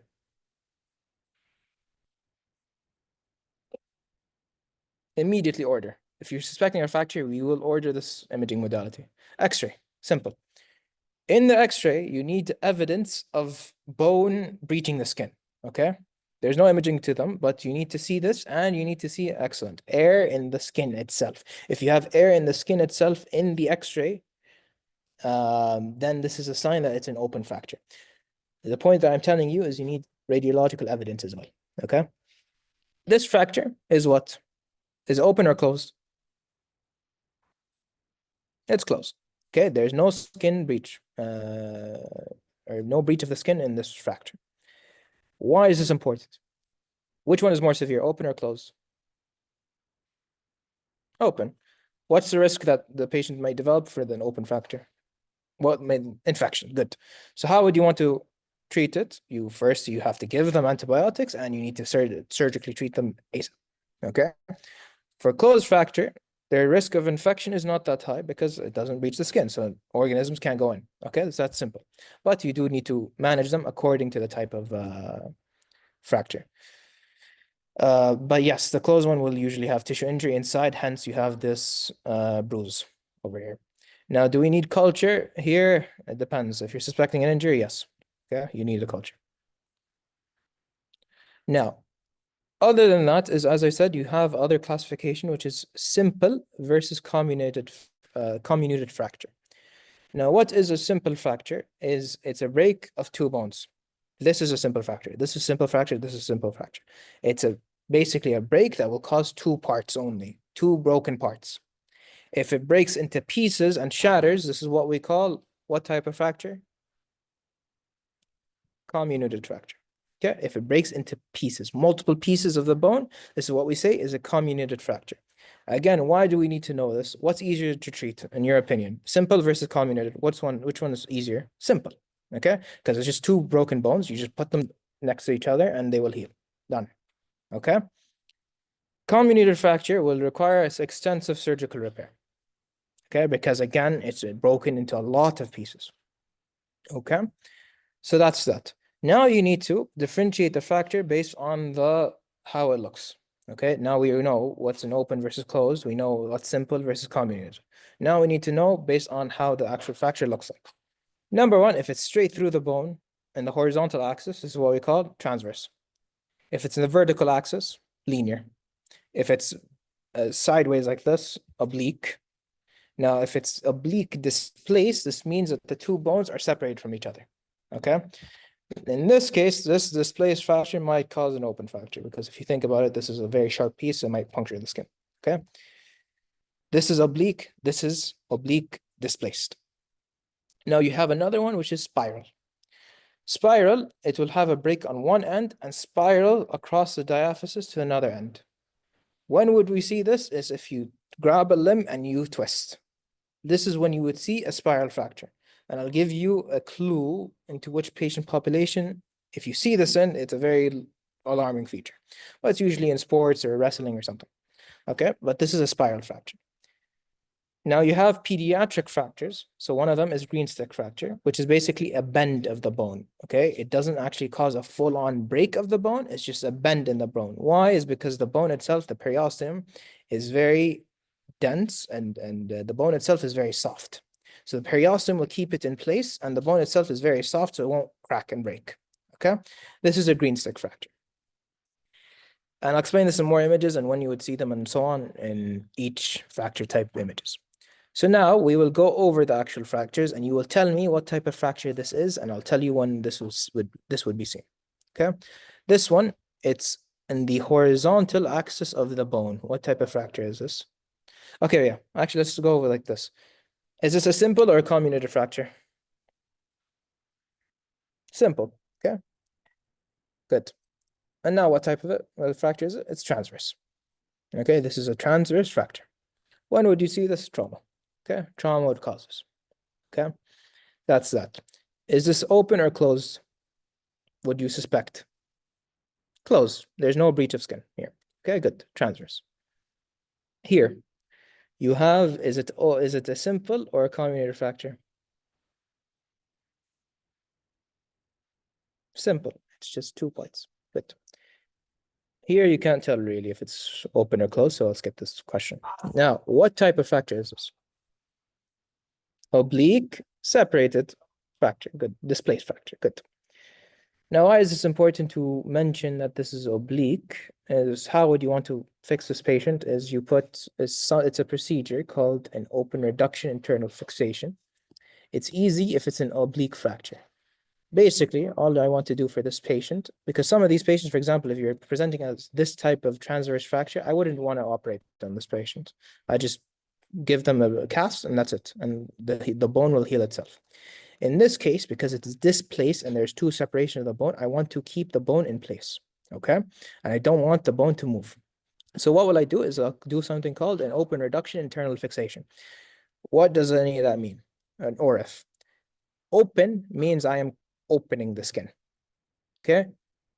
Internal fixation, meaning I'm screwing the bone itself, okay, in two ends.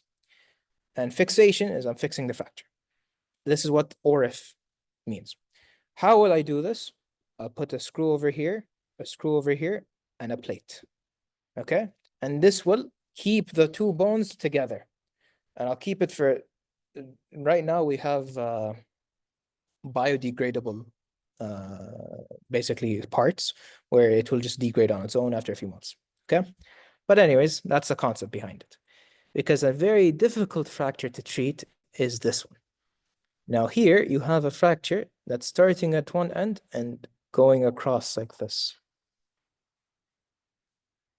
This is a spiral fracture. Good. Okay. Again, what's the mechanism behind a spiral fracture? Twisting. Okay. Now, why is this twisting mechanism? You can see this in adults, and in adults, it's basically because of trauma or something happened. They got stuck on something and it twisted and it caused a fracture. And this is usually in the case of a very weak bone, so in a pathological fracture. I'll explain what that is later. But this is a spiral fracture. When would it be an alarming red flag? Is in children. If you see, excellent, good. In children, if I see a spiral fracture, red flags, alarms will go off. Why? It's because of child abuse. Because again, how does this happen? Twisting. Okay, so if you have to grab a limb and twist it. So if it happens in children, this is a red flag for child abuse. And I'll explain other signs of child abuse as we go through the some fractures are very characteristic. Okay, and I'll explain this. This is a spiral fracture. It's harder to treat surgically. So in this case, it's not really comminuted. It's still simple because it's just two big pieces of the bone. Okay. If it's multiple pieces, more than two pieces, this is comminuted fracture. Okay. But this is spiral. Now, this one, fracture in the vertical axis. Linear, or another name is longitudinal fracture. Okay. A patient fell on their finger, something, okay? Or something fell on the finger. Okay, again, linear fracture. This image is high yield, remember this. Now, you had a patient who had a tendon rupture, okay? Now, this tendon rupture, when it pulls on a piece of bone, it will cause this type of fracture, which is what we call what? Avulsion fracture. Excellent. Good. What is an avulsion fracture? Is if a tendon or a ligament, it's attached to the bone, right? If this tendon, let's just say rips, it'll rip off a piece of the bone with it, okay, because of physics. If it's attached, rip it off. If it rips off a piece of the bone, this is what we call a avulsion fracture, okay? This image in the middle is high yield. To remember, this will come in the hospital. Avulsion fracture, okay? That's basically how to remember it. A tendon or a ligament or something is attached to the bone, and if you pull on it, again, it will cause an avulsion fracture. And this is what we call a mallet finger. Good. Now, we have a set of pediatric fractures that we have. So in this fracture, you have this finding. What is this type of fracture? A torus fracture. Another name is a buccal fracture, I think. Okay? Torus fracture. What is telling me in this patient over here that this is a pediatric patient? How do I know this is a pediatric patient? Good. A growth plate. This is the hand or the wrist, and you can see the metaphyseal or epiphyseal plate. Okay, right here. Okay. This is a pediatric patient. How will a torus or a buccal fracture happen? Is axial forces. You have an axial forces here, and this will press down on the bone. Again, the bone is weak, so it won't actually shatter that so easily. So then, hence, it just compresses on each other. Again, this is a fracture that you just need to identify, and this is seen in pediatrics. A FUSH could present with this because, again, you have an axial force. So if you have this force over here, this force over here, it can present as this, okay? A torus fracture. But again, you won't see a FUSH fracture presenting as this in an adult. In an adult, it will cause Colles fracture or a scaphoid fracture. In children, they will present as this, which is a torus fracture or buccal fracture, okay? Now, what is this very common fracture in children? Green stick fracture, okay? Green stick is you have bending of the bone, okay? So if you have, for example, a pressure this way, and it will basically bend the bone without causing it to break. This is a common pediatric fracture. You need to identify this image, okay? That's basically green stick for you. Now, a classification for you to just know what it means in pediatrics is something called a Salter-Harris classification. Now, the Salter-Harris classification is for pediatric fractures, and it basically tells you whether or not this fracture involves the growth plate or not. Why is this important is management of patients. If it doesn't involve the growth plate, or for example, if it's like above the growth plate, below the growth plate, and it's not through the growth plate or radial of the growth plate, this is easier to manage, okay? Because again, if you have, for example, a fracture that involves the growth plate itself, okay, or causes its erasure, this may affect limb development, okay, shorter limb or whatever. So you need to be able to just know that this classification exists for pediatric patients. Will you be asked about the actual classification? I highly doubt it. This was in your radiology lecture. It's a red text slide. So maybe it might come as what is a classification that we use in patients with pediatric fractures. Pediatric fractures involving the metaphyseal or epiphyseal growth plate, Salter-Harris classification, okay? That's basically this. Now, in pediatrics, we have a set of injuries called non-accidental injuries, which is basically child abuse, okay? This is one image that I want you to remember, which is what is seen in this image. Does anyone know what is happening here?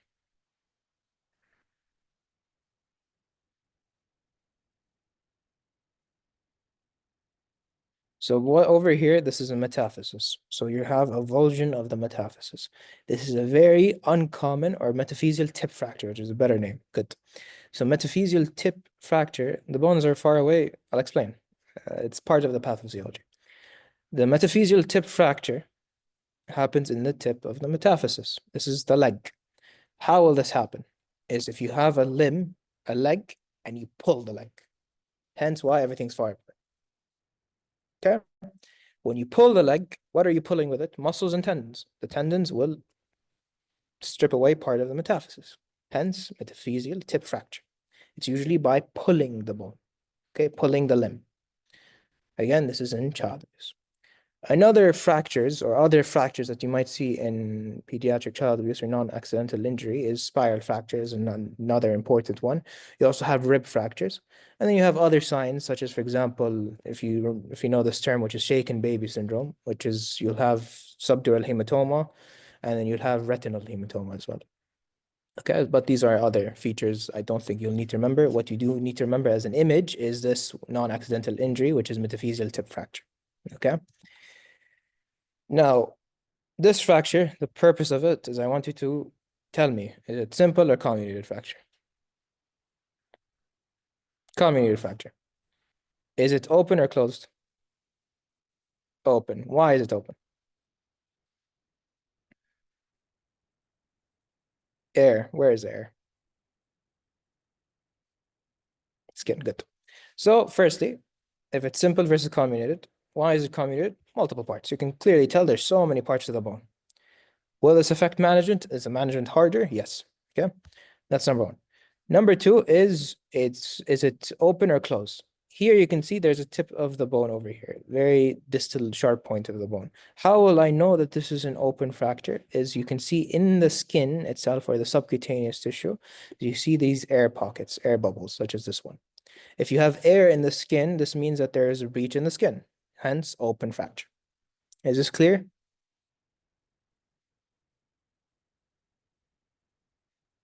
Okay. So this is a comminuted open fracture. Now you have a patient who had a road traffic accident, car accident, and they presented to you with severe pain in the neck, and they had neurological deficits. They couldn't move their limbs. What is the fracture here?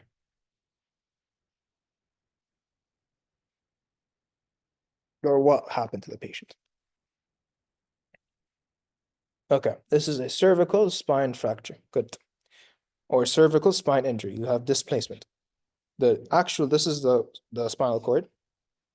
The white is CSF, cerebral spinal fluid.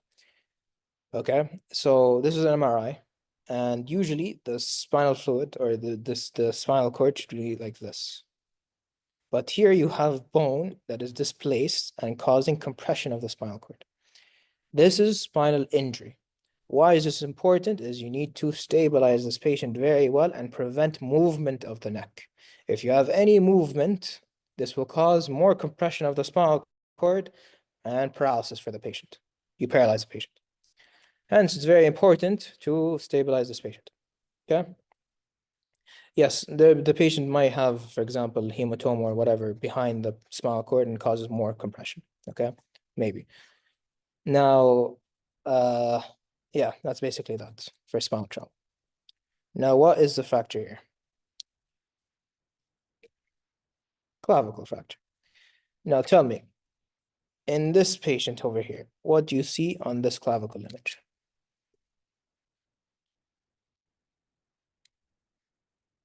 Tenting of the skin. Good. So, how does clavicle fractures happen? Foosh, usually. Fall on outstretched arm, and it can cause, because of the axial force, it causes a fracture of the clavicle. Okay? Now, clavicle fractures, typically, if it's not open or doesn't cause this tenting, we just put a brace and send the patient home. If it presents with skin tinting or tenting, it basically means there might be an underlying open fracture, okay? Because this piece of the bone might cause an open fracture. So how would you want to treat this patient? If it's tenting, we surgically manage it. Okay, that's it. If it doesn't have tenting, and you can see over here this clavicle fracture, which is in the lateral third of the clavicle, which is the most common area, you just treat them with a brace. If it presents as an open fracture with skin tenting, then you treat them surgically. Okay, that's basically clavicle fracture for you. Now you have this patient who has osteoporosis and fell on their arm, fell on an outstretched arm. What do they have? What type of fracture? Colles, which is a distal radial fracture. Good, that's it. Okay. The primary mechanism is fallen on an outstretched arm or hand, fouche. Okay. Produces the Colles fracture, which is a distal radial fracture.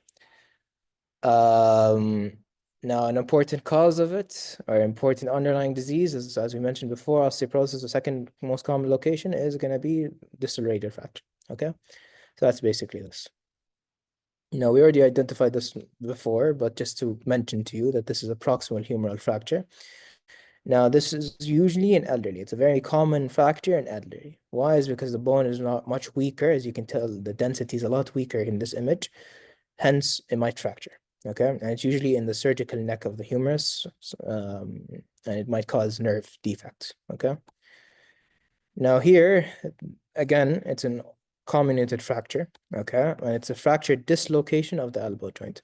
The reason for this slide is just remember this image. Okay, it's a fractured dislocation of the elbow, and it's a comminuted fracture. Hence, it's multiple parts. Okay. Now, what is this type of fracture? This is actually important. Where is the fracture, firstly? It's in the shaft of the humerus. Okay, that's number one. Number two is, it's a transverse displaced fracture. Good. Now, look at the bone density itself. Is it low? Yes. So if you have a disease that's causing a fracture, what do we call this? Pathologic fracture. Good. So what are pathological fractures? is an underlying disease. So for example, everything that we mentioned before, osteogenesis imperfecta, osteopetrosis, Paget's disease, osteoporosis, tumor that causes a fracture, this is what we call a pathologic fracture, where it's a fracture not caused by trauma. Okay, that's not the cause. It might be caused by trauma, but it can break easily because of something else. There's something else going on with the patient. So that's basically what a pathological fracture is. Okay, in this case, the bone density itself is low, hence you can say, okay, this is a pathological fracture. Okay. Now we go to the lower limbs. For the lower limbs, you have a lot of different types of fractures. I won't go into detail. So the previous Colles fracture is pathologic. Now in this patient, the density looks normal, so I wouldn't say it's pathologic. However, in the case itself, if I tell you the patient is osteoporotic, then you can say this is pathologic. Okay, because it's underlying disease that may predispose for the fracture. Okay, but to describe the location of the fracture, okay, this is a distal radial fracture, which is Colles. If they have an underlying disease predisposing the patient to the fracture, then this is what I call a pathological fracture. Okay. Now, pathological fracture will happen in not known areas. So, for example, if they have a Fuchs, they'll have a distal radial fracture. They might have a scaphoid fracture. But in the shaft of a humerus, with minimal trauma, this is pathologic. Does that make sense?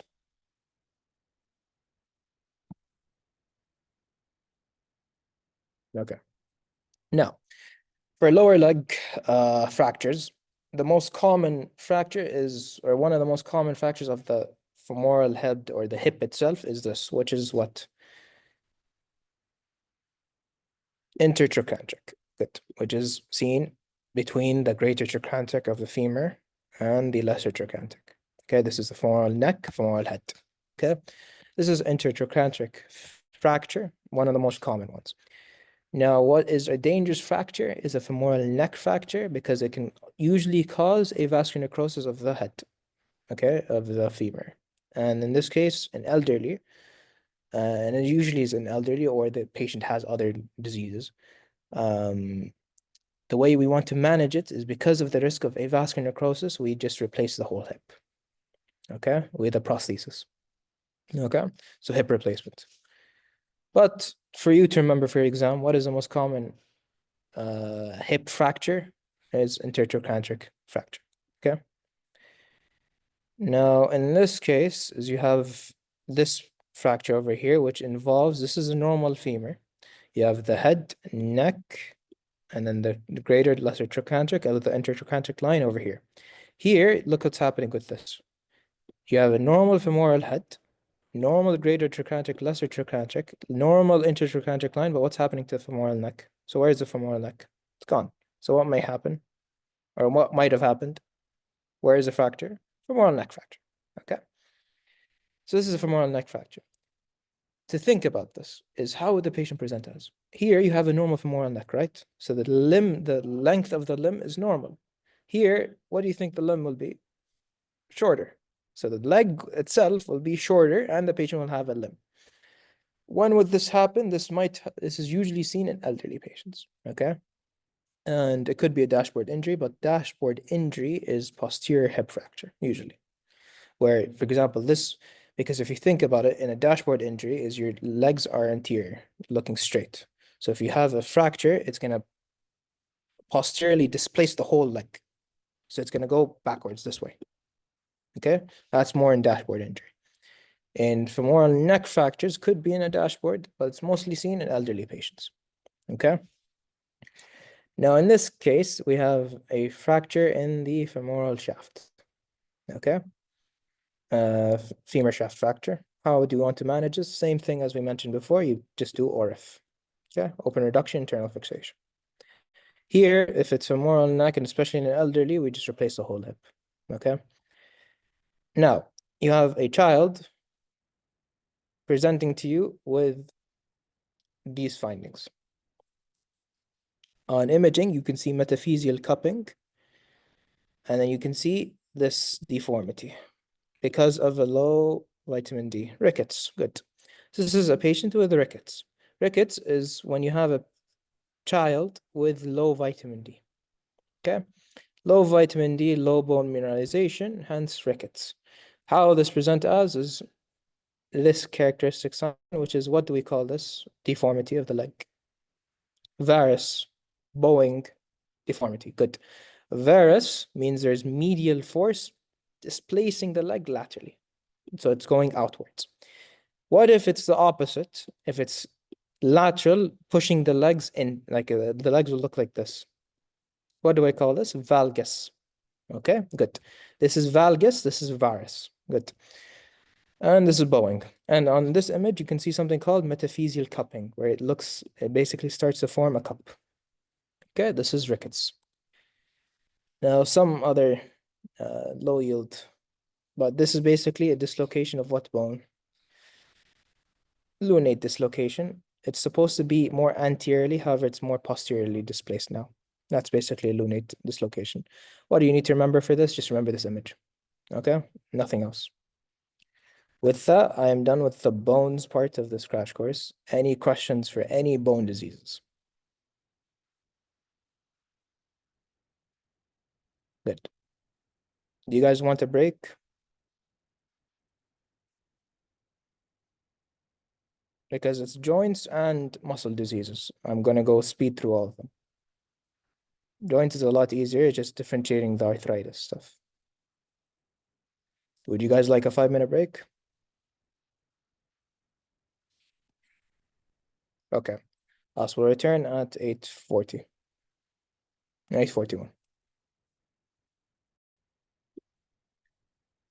Now we're gonna go over the joint and arthritis, a lot of the arthritis diseases, inshallah in a more simplified way. Okay.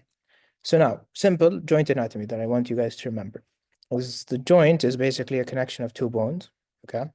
And we have a space between these two bones. Why? Is we need synovial fluid to basically lubricate these two, basically the surfaces of the bone.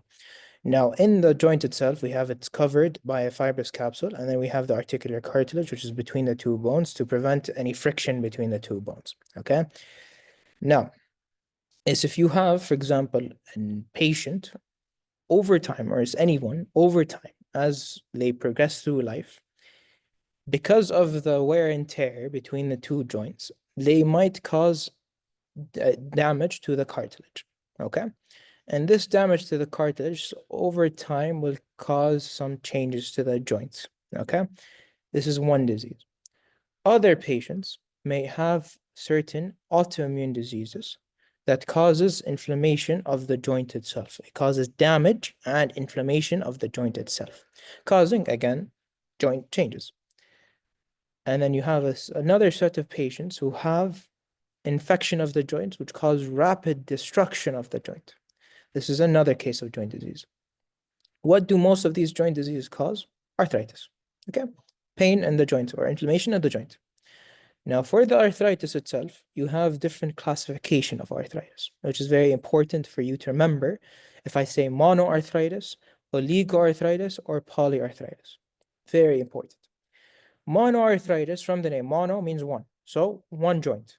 A very important two causes of monoarthritis is septic and crystal arthropathy, such as gout or pseudogout.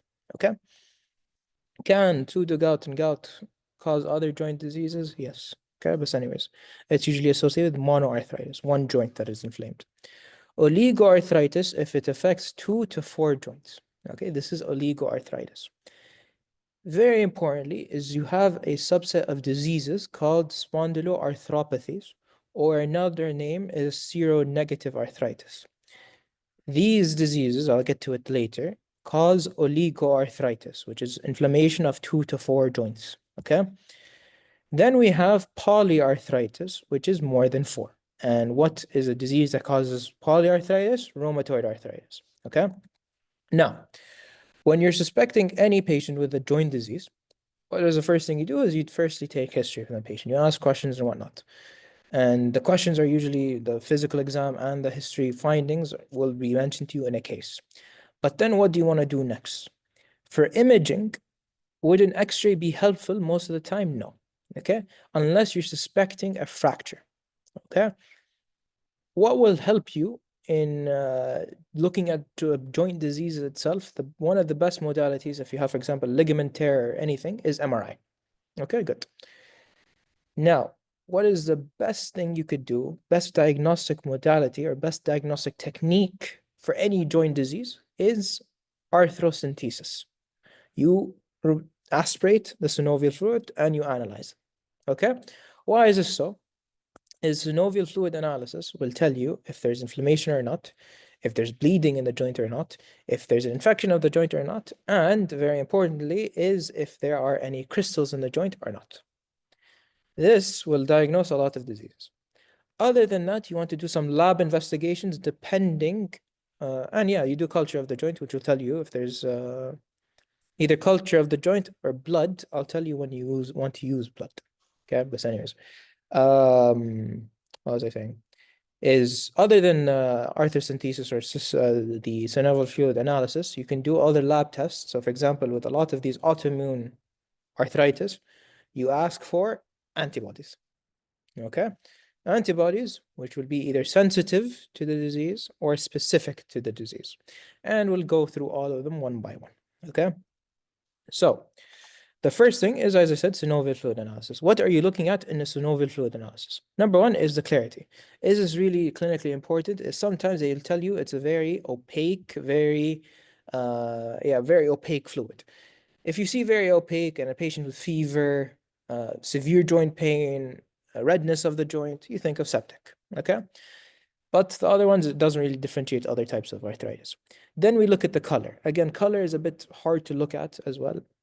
And if it's yellow, this just means that there's something wrong with the joint, okay? So we don't really look at that. Viscosity as well is something hard to look into. So just ignore viscosity. What I really want you to remember are these, okay? Firstly, is normal synovial fluid will have minimal WBCs. If you have increase in WBCs, this is either degenerative, inflammatory, or septic. Now, degenerative arthritis is, for example, what? Degenerative wear and tear arthritis. What's an example of it? Osteoarthritis. What is happening in osteoarthritis is you have wear and tear. The two basically parts of the bone is basically there's friction between the two parts, and this is causing just severe pain. Is there inflammation happening there? No. Okay, hence the WBC count will not be that high. Contrary to that is inflammatory and septic arthritis. In inflammatory arthritis, it's an autoimmune reaction to the joint. It's going to cause joint inflammation. So if there's inflammation, hence WBCs come into the joint space and cause severe arthritis. Hence, the WBC count in inflammatory arthritis will be self-explanatory high. Then we have septic arthritis, which will be more severe than inflammatory. Okay. Now, polymorphonuclear leukocytes, which is neutrophils. In inflammatory and septic, it will be elevated.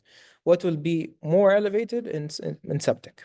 Okay, septic arthritis is associated with more than 80%. Here it says 75, but it's actually more than 80% neutrophils. Okay, why? Is it because it's an acute inflammation of that joint. Okay, culture will only be positive in septic arthritis usually. It makes sense. Now, what other things would you ask for also in this patient? So, for example, if it's a male patient in their 50s who ate a lot of meat, what else would you want to ask for?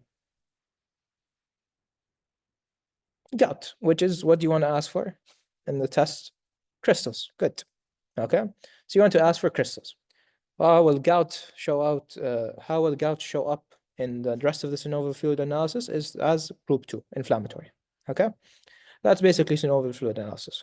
Now we actually go to the arthritis, and you ask for uric acid levels, obviously. Now we'll go into the different ones. Now you have here is you have this patient, a 65-year-old female, presenting to you with asymmetric joint pain.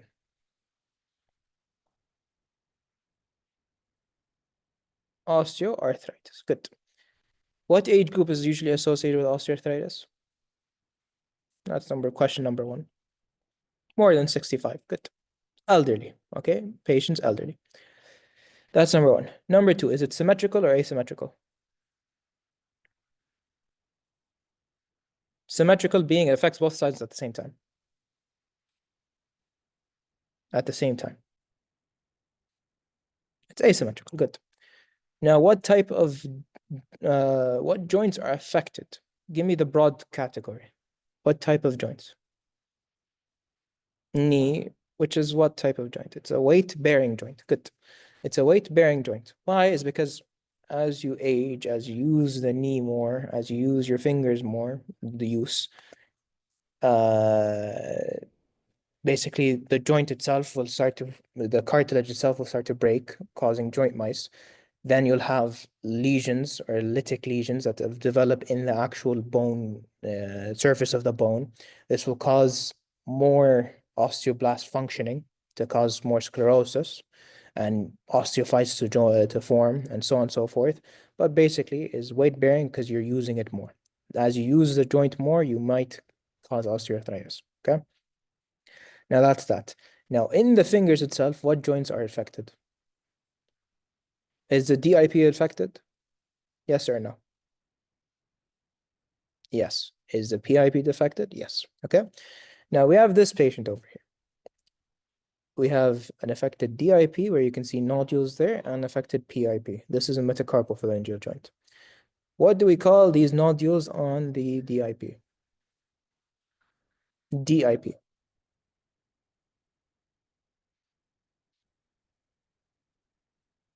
Her burden. If it's in the PIP, this is Bouchard. Good. Tell them. And joints are affected, you guys mentioned. It's PIP, DIP, weight bearing, asymmetrical. Now it's important. Will this patient have morning stiffness? Yes or no? No. Technically, yes, but it's very minimal, okay? Minimal. However, the characteristic thing about osteoarthritis is from the pathophysiology. It's worse with time. It's getting worse as the day go through. Why? Is because you're using the joint more, you're causing more friction, more damage. Okay, as you walk. At night, you sleep. You're not really using the joint. Hence, in the morning, you're going to feel better. As the day goes by, it gets worse. Okay? In inflammatory arthritis, which is in all the other ones that we'll talk about, is at night, you have synovial fluid developing. Why? Is because you have inflammation as the night you're sleeping. The joint itself is almost immobile. You're not moving it. More inflammation will happen because it doesn't care about whether you're asleep or not. And as when you wake up, you'll have a buildup of a lot of synovial fluid. So when you wake up, you'll feel stiffness in the joint because the buildup of synovial fluid because of the inflammation that was happening all throughout the night. So what happens when you move the joint? The synovial fluid will distribute slowly and will be absorbed. Hence, morning stiffness happens usually in inflammatory arthritis. Okay? In osteoarthritis, no morning stiffness. Remember as that. What do you want to remember in terms of keywords? Osteoarthritis will happen usually in elderly, more commonly in females.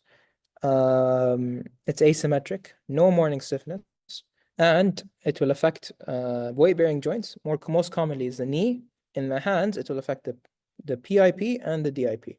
In the DIP, this is what we call a Heberden's node. In the PIP, this is what we call a Bouchard's node. Okay. Now, in osteoarthritis, you might ask for an X-ray. Now, what's important is you need to identify the changes on an X-ray. There are 4 changes. Let's go through them one by one. Okay, firstly is the joint space is narrowed. That's number 1. Number 2 is subchondral cyst, which is over here. Okay, or over here is better. Then we have sclerosis. Then we have osteophytes. Good. Perfect, mashallah. So you have 4 changes. Number 1 is joint space narrowing. Simple. Okay. You have narrowing of the joint space. That's number 1. Number 2 is you have osteophytes, which develop on the lateral projections of the bone itself. Okay, such as over here or over here. Then we have subchondral sclerosis, which is, subchondral cyst, which is this. Okay, a cyst that forms. Why? Is because the osteoclast will keep breaking down the bone, and it's going to form cysts in the bone. Then we have sclerosis of the joint space. Okay. Now, the sclerosis that happens here is because the osteoblast will perceive as a weakness in the bone because of the degeneration that occurs. So it's going to start to produce more bone where in the surface of the joint. since you have subchondral sclerosis. Okay, are these findings clear to you guys? And how to diagnose osteoarthritis, how to recognize osteoarthritis? Good. This is high yield, very high yield. Questions everywhere for this. Now, another thing is, how do you want to treat a patient with osteoarthritis? What medications would you want to give? I'll mention what hibernation is. But how do you want to treat a patient with osteoarthritis?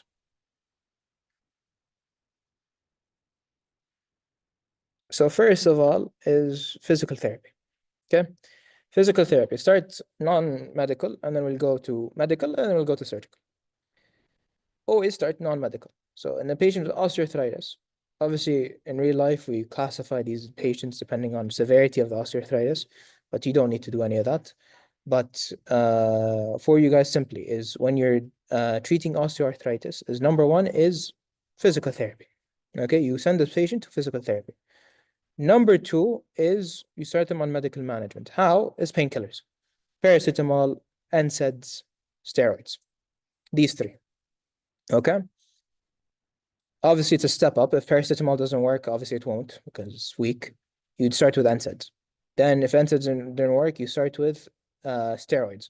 Steroids, either you go top injectable steroids or you go oral steroids. Oral steroids has a lot of side effects, and we'll talk about them. So you don't usually start with oral. Then, if none of these didn't work, then we'd go for surgical, which is either if it's in the knee, we replace the knee. Okay, that's the steps of management, or that is the management of osteoarthritis. What I want you to do, or what I want you to know, if you get a question about osteoarthritis management, is just remember the list. You physiotherapy, NSAIDs, steroids, surgery. Okay, done. So that's basically osteoarthritis. Now, a subset of osteoarthritis, and one more thing, because thank you for reminding me, is you have something called hibernation of the joint. What does that mean? Is that you have shining of the joint. Okay, it's a finding that you describe on gross pathology. Okay, because you break down the cartilage itself and you see the surface of the bone. Okay, and when you see it, it's like a shiny structure, I think. So this is what we call hibernation or polishing of the joint. Okay, this is what we call hibernation. For your exam and for your radiological ivory-like appearance, excellent. For the sake of radiology and mentioning the findings, you need to mention these four minimum. Okay, mention these four. So now a subset of osteoarthritis is something called erosive osteoarthritis, which is more severe, and it has a seagull appearance. Okay, this is a seagull. What do you want to remember for this? Is just remember this image. Erosive osteoarthritis, seagull appearance. Okay, that's pretty much that. Now, you have a patient who is a long-term diabetic and presents to you with a very deformed joint, knee joint. You ask the patient, oh, do you feel any pain there? They say no. What is this joint called? Or what is this finding? Charcot's joint. Good. So Charcot's joint usually occurs because of repetitive trauma to the joint that causes joint deformation. Okay, the joint will be deformed. When will this happen? Is joint deformation will happen because of poor sensation of the joint itself. When would this happen? Is when you have a patient who has a defected proprioception. Okay? For second years, proprioception is basically your ability to tell, for example, if you have nerve damage or someone hits you like here, you will feel the pain. Okay, you will feel the touch.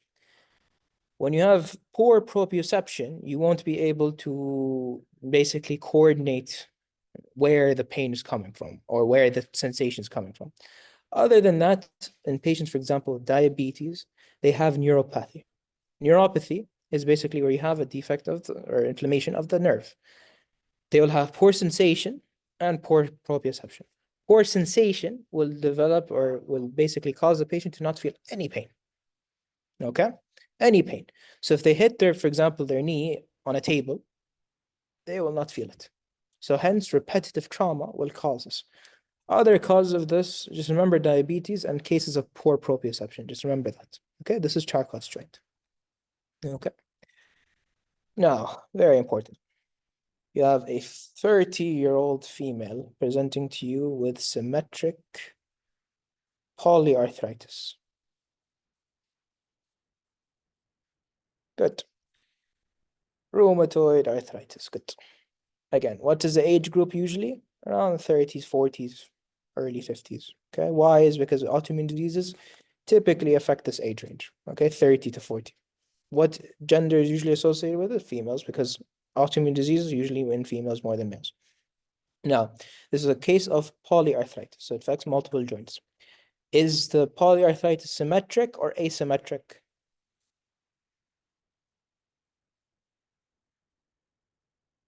Symmetric. If you want to think about it, it's an autoimmune disease. So you have antibodies that's going to attack joints.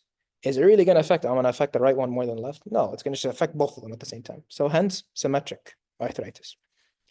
So that's that. Will the patient have morning stiffness? Yes or no?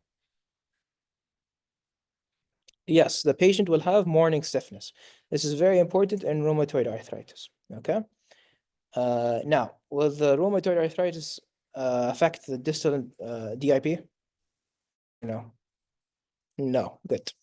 Now, and it gets better with time. So when they wake up, they have morning stiffness that improves with joint movement over time. Now, what do we see on this image? What deformity do I call this? Ulnar deviation of the joint. Good. What is this finding over here? Swan necked. What is this?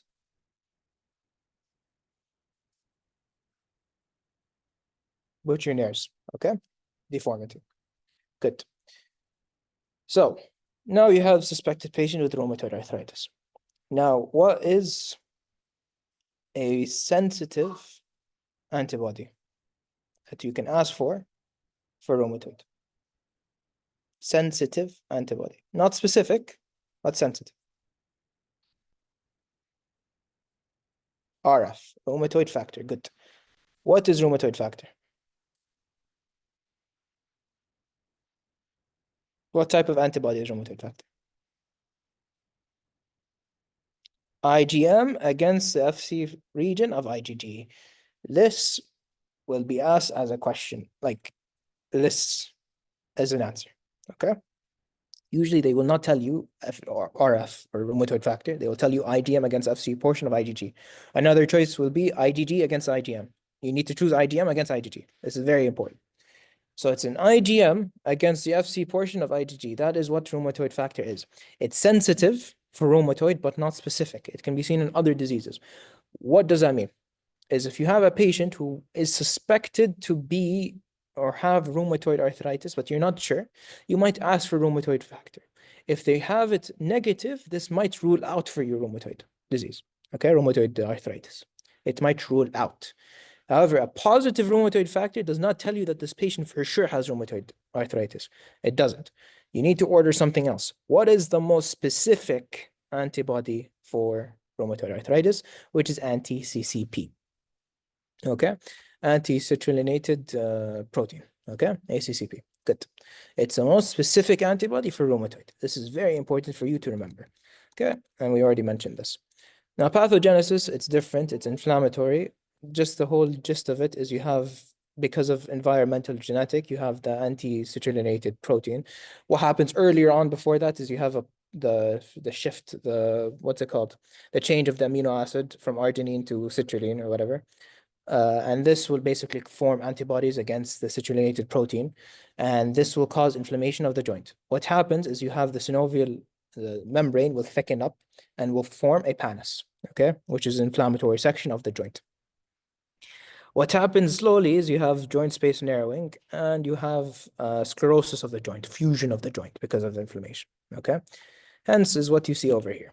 What's happening over here? Firstly is what's happening with these joints. Let's start with this image. Punched out, or what's another name I can give for this? Erosion. Okay, joint erosions. Joint erosion, you'll see it more in rheumatoid arthritis. How about over here? What's happening to the joint? Can you see a joint space? Yes or no? It's fused, so you cannot see a space. So no.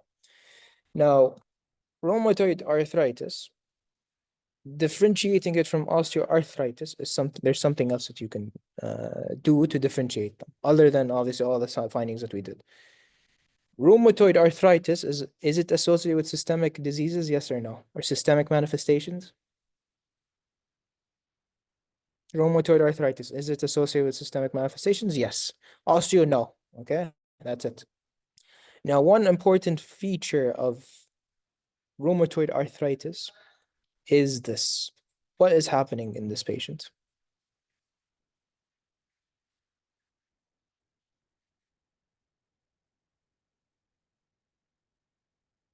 No, not lordosis. Lordosis basically means is there's more curve. This is not lordosis. C1 deviation. Good. What does that mean? So C1 subluxation is the actual name. But basically, you can see this is C1. Okay. This is C2, 3, 4, 5, 6. Okay, 7. What's happening here is you can see that C1 typically should be over here. But what's happening with it is pushed this way. Okay, why is this important? Is if you want to extend the neck, you need to be very careful. Extending meaning you're pushing it backwards. Why is this important? Is because the spinal cord is going to be right here. So if you extend the neck or hyperextend the neck, you might compress the spinal cord and the patient paralyzes. When would you want to hyperextend the neck is when you're when you're intubating a patient. So intubation, you put the tube into the patient's trachea, basically, to oxygenate the patient. So you need to be very careful that the patient does not have C1 subluxation, okay? This is a extra finding of rheumatoid that is important. It's just rheumatoid arthritis there. It's associated with rheumatoid arthritis. Why does it actually happen? Not sure, okay? But it's associated with rheumatoid arthritis. Why? Not sure, okay? So now, what's happening here? This is a more severe form of rheumatoid arthritis. If rheumatoid arthritis causes finger deformities, such as in this deformity, ulnar deviation of rheumatoid arthritis, is a more severe case of rheumatoid arthritis, okay? Joint deformities will cause more severe rheumatoid arthritis. Now, in rheumatoid arthritis, you have multiple systems affected. In the skin, this is the most common finding in the skin. What is this? Rheumatoid nodules. What are rheumatoid nodules? What is seen this? Give me the pathology description. Fibrinoid necrosis, good. Okay, fibrinoid necrosis, which happens in rheumatoid nodules, most commonly in the elbow. Okay, good. This is the most common skin manifestation of rheumatoid arthritis. What are other manifestations? Can affect many, okay? Typically, will affect the eye, and it causes something called anterior uveitis or keratoconjunctivitis sicca, which is basically, there's another disease that we call Sjogren syndrome, which is associated with dry eyes, dry mouth, and basically just dry secretions everywhere. Okay, keratoconjunctivitis sicca is dry eyes. Okay, pulmonary causes a lot of diseases. Skin, as I said, rheumatoid nodules is very important, and you need to remember this. Gastrointestinal causes a lot of things. Hepatotoxicity happens from the drugs we use to treat rheumatoid, and I'll explain which ones. Neurological happens because of entrapment of the actual nerve because of the rheumatoid arthritis itself. Vascular is something called Raynaud's. Now, Raynaud's, what's important is, for example, if patient's finger, because of some phenomena, which is autoimmune, the arteries in the fingers close. So it turns the skin pale. So their fingers will be very pale, okay? Because of a spasm of the arteries, good. It becomes very pale. Then this joint or this finger will build up venous blood. Because of the spasm, it will build up venous blood. The finger will look blue.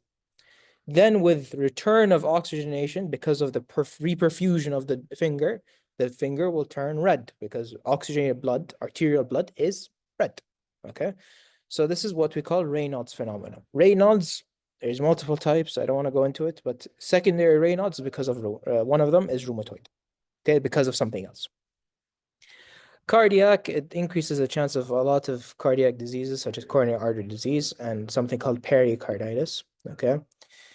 Renal, a lot of manifestation, obviously MSK is the main one, and hematological is anemia and thrombocytosis, increase in platelets, okay? Now you have something called Felty syndrome, which is basically where you have a patient that presents with severe leukopenia. Leukopenia basically means decreased WBC, so they're more susceptible to infections. This is Felty syndrome, which is a manifestation of rheumatoid arthritis. What I want to remember from this is rheumatoid is associated with systemic manifestations. Osteoarthritis is not. What's a very important dermatological one is rheumatoid nodules. Can you have other systems affected? Yes, every system is affected, okay? And here are some of them. Obviously, there's some that I just did not explain because it's just not important for your level to know renal and neurological and stuff like that, okay? Now, in a patient with rheumatoid, how do you want to treat them? Let's just say acute treatment. If they have a flare-up right now of rheumatoid, how do you want to manage them? NSAIDs, if that didn't work, or if they have contraindication to NSAID, what do you want to give? Glucocorticoids, good. So these two are the main drugs that we use for the acute flare-ups of rheumatoid. Now, how do these drugs work? NSAIDs obviously just block cyclooxygenase. What blocks this one? Glucocorticoids, okay? Now, what's important is knowing the side effects, okay? So cyclooxygenase, we have two types, COX-1, COX-2. Now, COX-1 is located, the areas that I really want you to remember for COX-1 is in the GI and in the kidneys, okay? So if you block COX-1, why did I spell out the whole thing? I can just write one. Anyways, COX-1 is located everywhere. Now, if you block COX-1, this will decrease prostaglandin synthesis. Now, prostaglandins in the GI will increase secretions, specifically alkaline secretions, will increase blood flow, and so on. If you block cyclooxygenase, such as if you give them an NSAID, this will block the prostaglandins, hence causing ulcers, okay, in the GI. In the kidneys, cause kidney damage, simple, because of COX-1. Now, also will cause bleeding and so on, because cyclooxygenase 1 is also on platelets, okay? The whole process, this thromboxane A2 effect is needed with platelet activation. So if you inhibit thromboxane A2, you inhibit platelets, and then you have bleeding, okay? That's cyclooxygenase 1. You have cyclooxygenase 2, which is the more specific one in inflammation. Do you know a drug that binds to only COX-2? What is it called? Selective COX-2 inhibitors. Celecoxib. Excellent. Good. Now, to inhibit everything, we have phospholipase A inhibitor, which is steroid. Okay. Now, steroid, in terms of its side effect, is very important. Number one is immunosuppression. Immunosuppression will lead to infections. Simple. So, would you want to use steroids for a long time? No. Other than that, steroids in the body, we already have steroids, cortisol in the body. If you give exogenous steroids, this will cause Cushing's syndrome. Okay. So Cushing's syndrome, how will the patient present? Moon faces, osteoporosis, obesity, diabetes, a lot of things, okay? This is Cushing's syndrome. So this is basically the main side effects of glucocorticoids. Now this is the acute management. Now, what is the first line treatment of rheumatoid arthritis? What is one drug that you use for rheumatoid arthritis? If I tell you choose a drug to use for treating the progression of rheumatoid arthritis, what drug are you choosing? Methotrexate. Now, methotrexate is part of what classes of drugs in treating rheumatoid arthritis? DMARDs, which are disease-modifying agents, okay? Now, do these agents reverse the rheumatoid arthritis? Yes or no? Reverse rheumatoid arthritis. Basically, it slows the progression. Good. It does not reverse, just to keep the concept clear, it does not reverse it. It slows the progression of the disease. So we have multiple drugs for the DMARDs. We have methotrexate, which is the first line medication. First line, we use it for every patient coming with rheumatoid arthritis. We give them a DMARD, which is methotrexate. Then we have hydroxychloroquine, leflunomide, and sulfasalazine. Now, what do these medications do? Methotrexate is an what's it called? Chemotherapy drug. It has many uses other than chemotherapy. One of them is in the treatment of rheumatoid. How does it do its action? It inhibits folic acid. Okay. Now, with inhibition of folic acid, you have immunosuppression and anti-inflammatory effects. Now, what's important is you want to give this patient a supplement to replace the folic acid. You give them folinic acid, which is basically skipping the step that is inhibited by methotrexate. So you give them leucovorin. Now that's methotrexate. Now, what are the side effects for methotrexate? Is remember hepatotoxicity and myelosuppression. These two are very important. Myelosuppression, which will cause anemia, low RBCs, low platelets, low WBCs. Why is this important? Is it increases the patient's chances for infections. Okay. Then it causes also hepatotoxicity and affects the liver. These are two main ones, but you also have acute pneumonia, gastrointestinal mucositis, and so on. Okay. But the two that I mentioned are the two most important ones. Okay. Then we have hydroxychloroquine, which for heme-onc third years, you just covered it. It's used in the treatment of what? Anti-malarial agent. Good. Malaria. Why do we use it in rheumatoid? We don't know. Okay, but it's useful. So hydroxychloroquine, the main side effect is what? Main thing, we always want to do examination of this one organ. What's the one organ? Eye. It causes retinopathy. Okay, so we want to do regular eye examinations for patients with hydroxychloroquine. Leflunomide, bullseye retinopathy. Very good, mashallah. Now, leflunomide inhibits the pyrimidines. Okay, that's basically its mechanism of action. So this mainly affects B cells. Now it's a prodrug that gets activated to this A771726, whatever.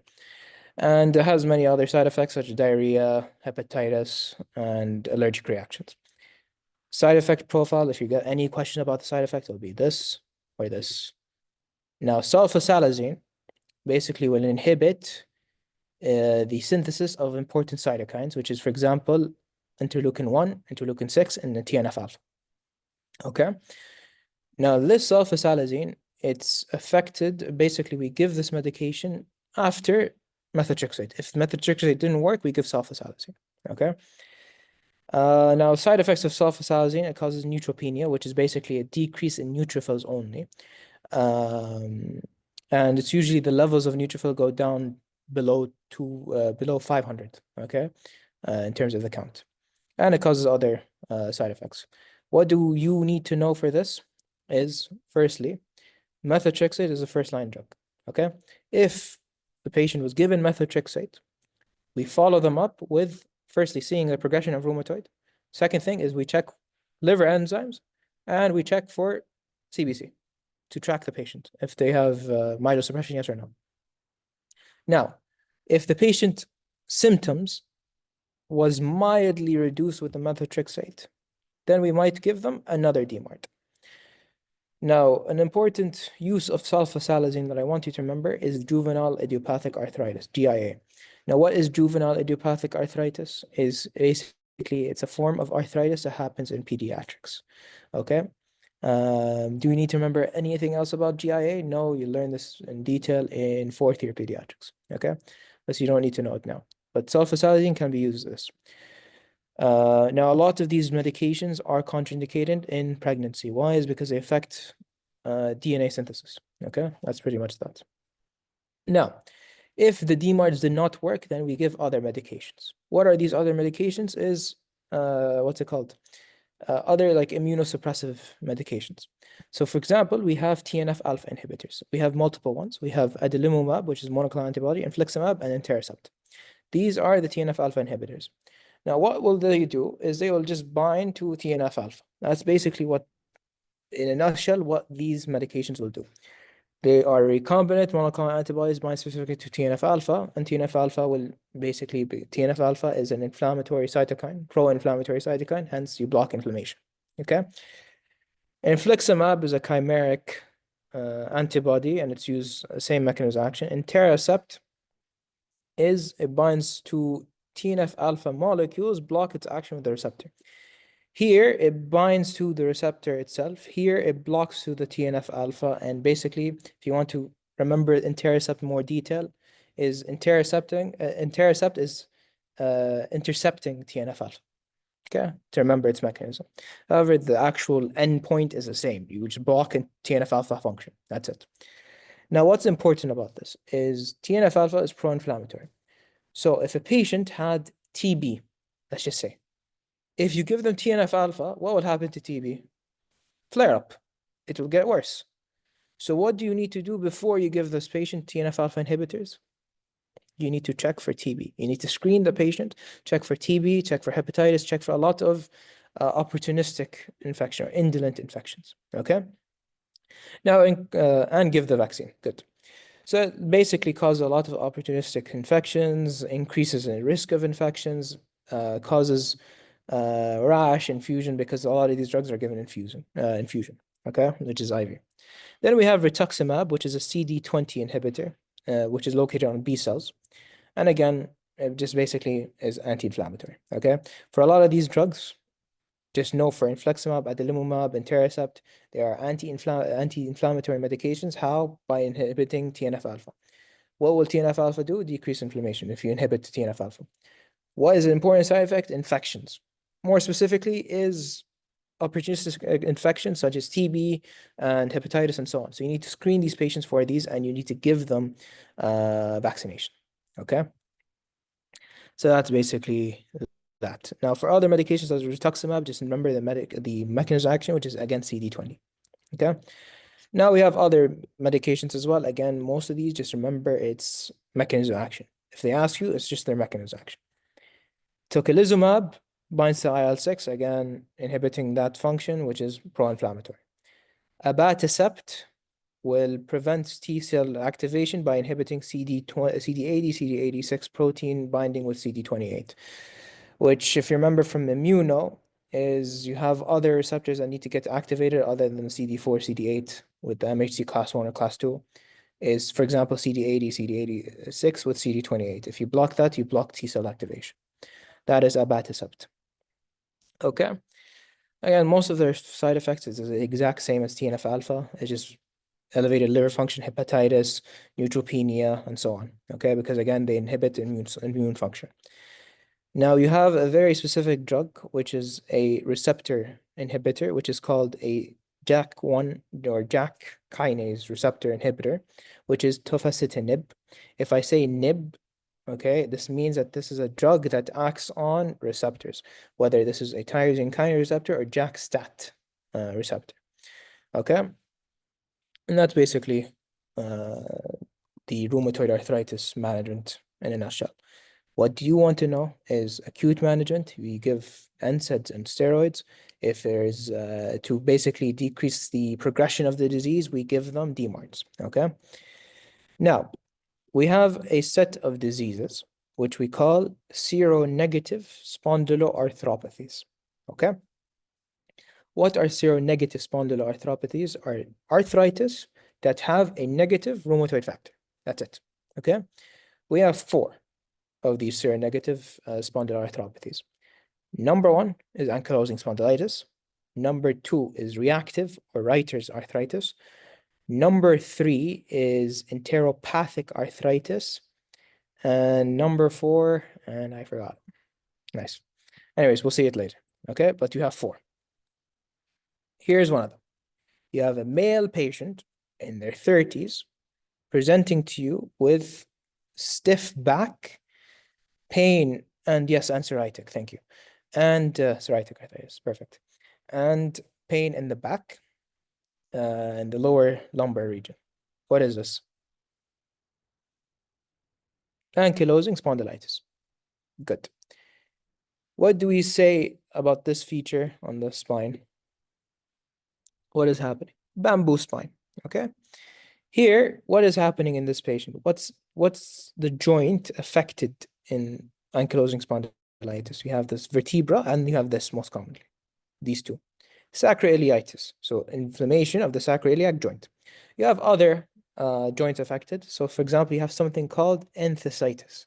What is enthesitis? Is you have inflammation of the insertion point of the tendons. So for example, they might have Achilles tendonitis, which is enthesitis, okay? Now you ask the patient to kneel forward, they can't kneel all the way or bend forward. They can't because of pain. Okay? So that's that. Now, for this ankylosing spondylitis, you have a specific gene. I don't want to say gene, but a specific marker that will be positive. What will it be? What will be positive?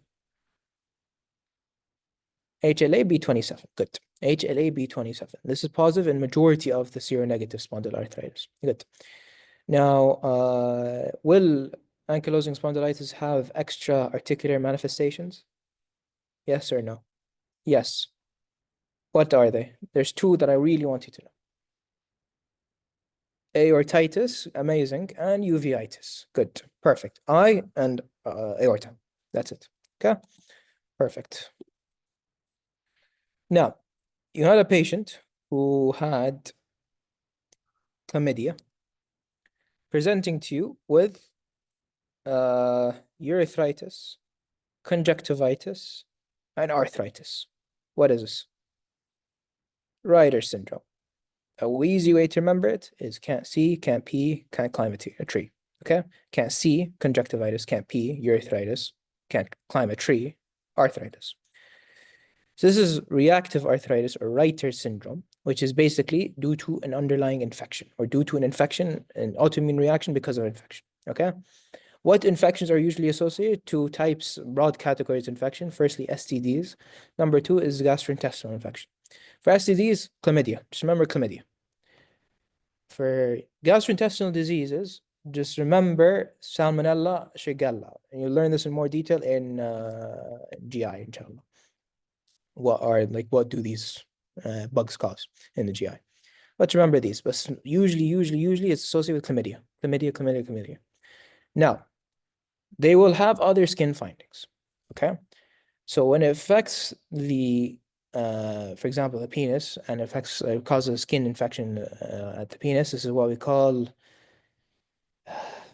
Balantis circinata, very good. And then if it has skin manifestations, this is called keratoderma blennoragicum, I think.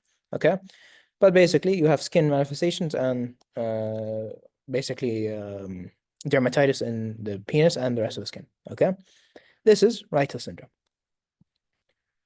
Now, you have a patient who has a rash, a salmon-like rash in the extensor surfaces of the lower legs, who is also presenting to you with swollen sausage fingers and this appearance. What is this disease? Psoriatic arthritis. Good. So psoriasis, which I will cover tomorrow, commonly will have extraintestinal manifestations, extradermal manifestation, which is psoriatic arthritis, which will present as dactylitis, okay, which is swollen sausage fingers, and will present as arthritis. Now, what do we call this deformity on an X-ray for psoriatic arthritis? Pencil and cup. Excellent, good. Pencil and cup deformity. This is specific for psoriatic arthritis. Good.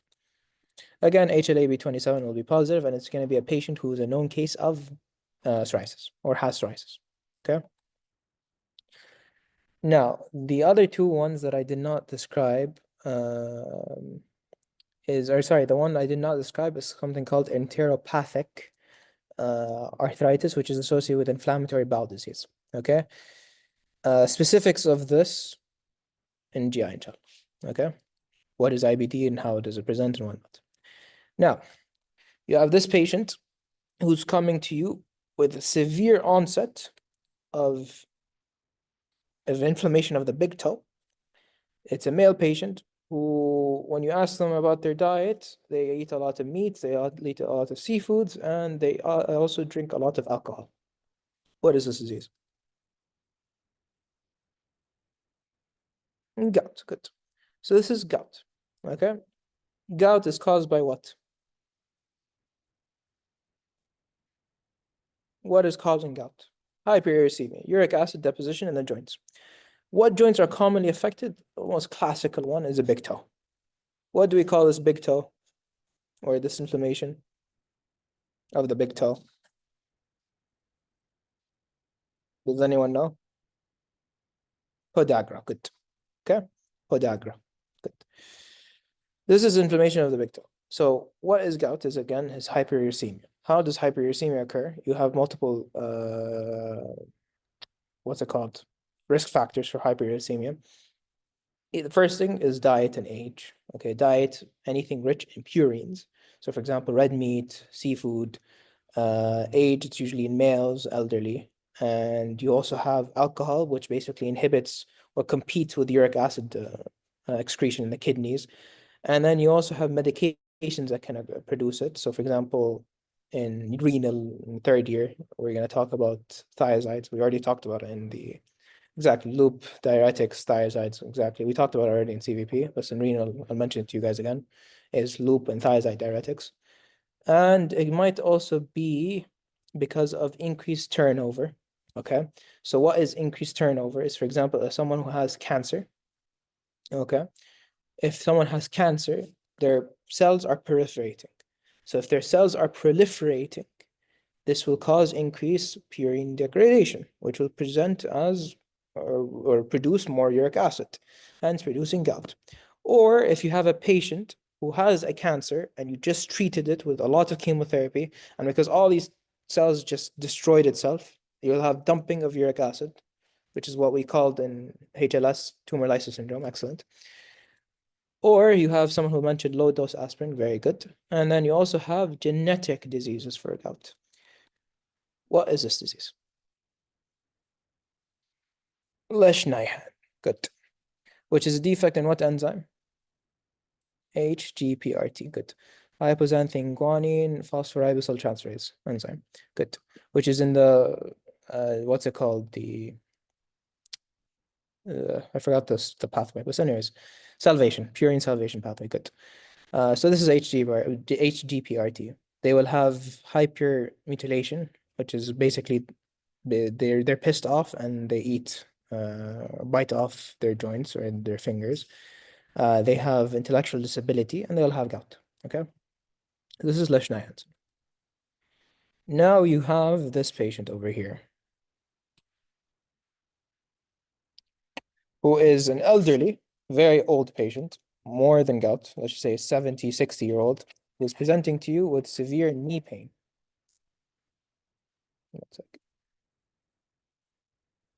Okay, severe knee pain. This is pseudogout. Pseudogout happens in elderly patients. That's number one. It's not associated with hyperuricemia. It's associated with electrolyte imbalance. More specifically is calcium, high calcium. So calcium will bind to pyrophosphate and cause calcium pyrophosphate deposition in the joints. CPPD, good. Now, what will this do? Is this will cause something called chondrocalcinosis, okay? Chondrocalcinosis is calcification within the joint. Okay, you can see some calcification within the joint space. If you do imaging of gout itself, which is what we do here, you won't see actual changes of the joint in acute gout. This is chronic gout, which is tophi, tophus formation, okay? This is chronic gout. However, inside the joint space, if you see calcification inside the joint space, this is pseudogout. Okay, and you can see it over here. Tamam? This is pseudogout. It's associated with hyperparathyroidism and hemochromatosis. What is hemochromatosis? It's a state where your body has a lot of iron. Why does it cause this? We don't know. But hyperparathyroidism, simple, because of high calcium. Okay? Now that's that. Now, with the patient who presenting to you with severe onset of severe pain in the joint, what is the one thing you need to do for this patient?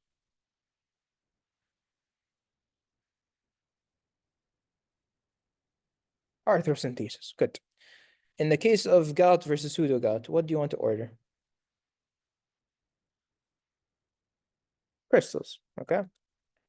Now, what is this one?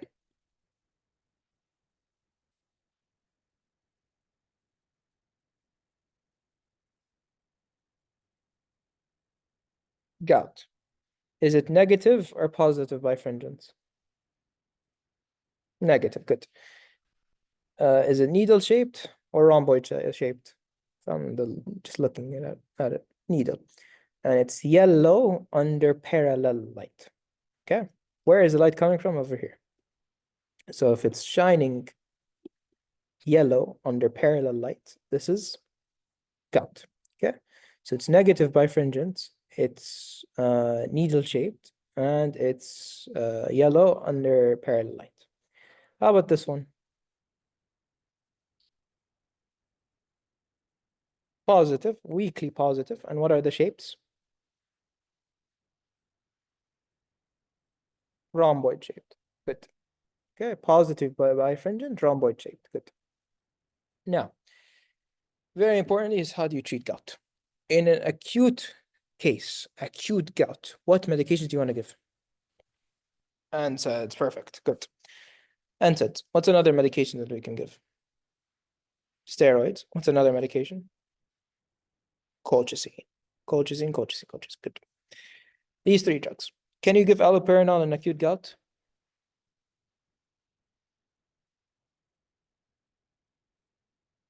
Can you give allopurinol in acute gout?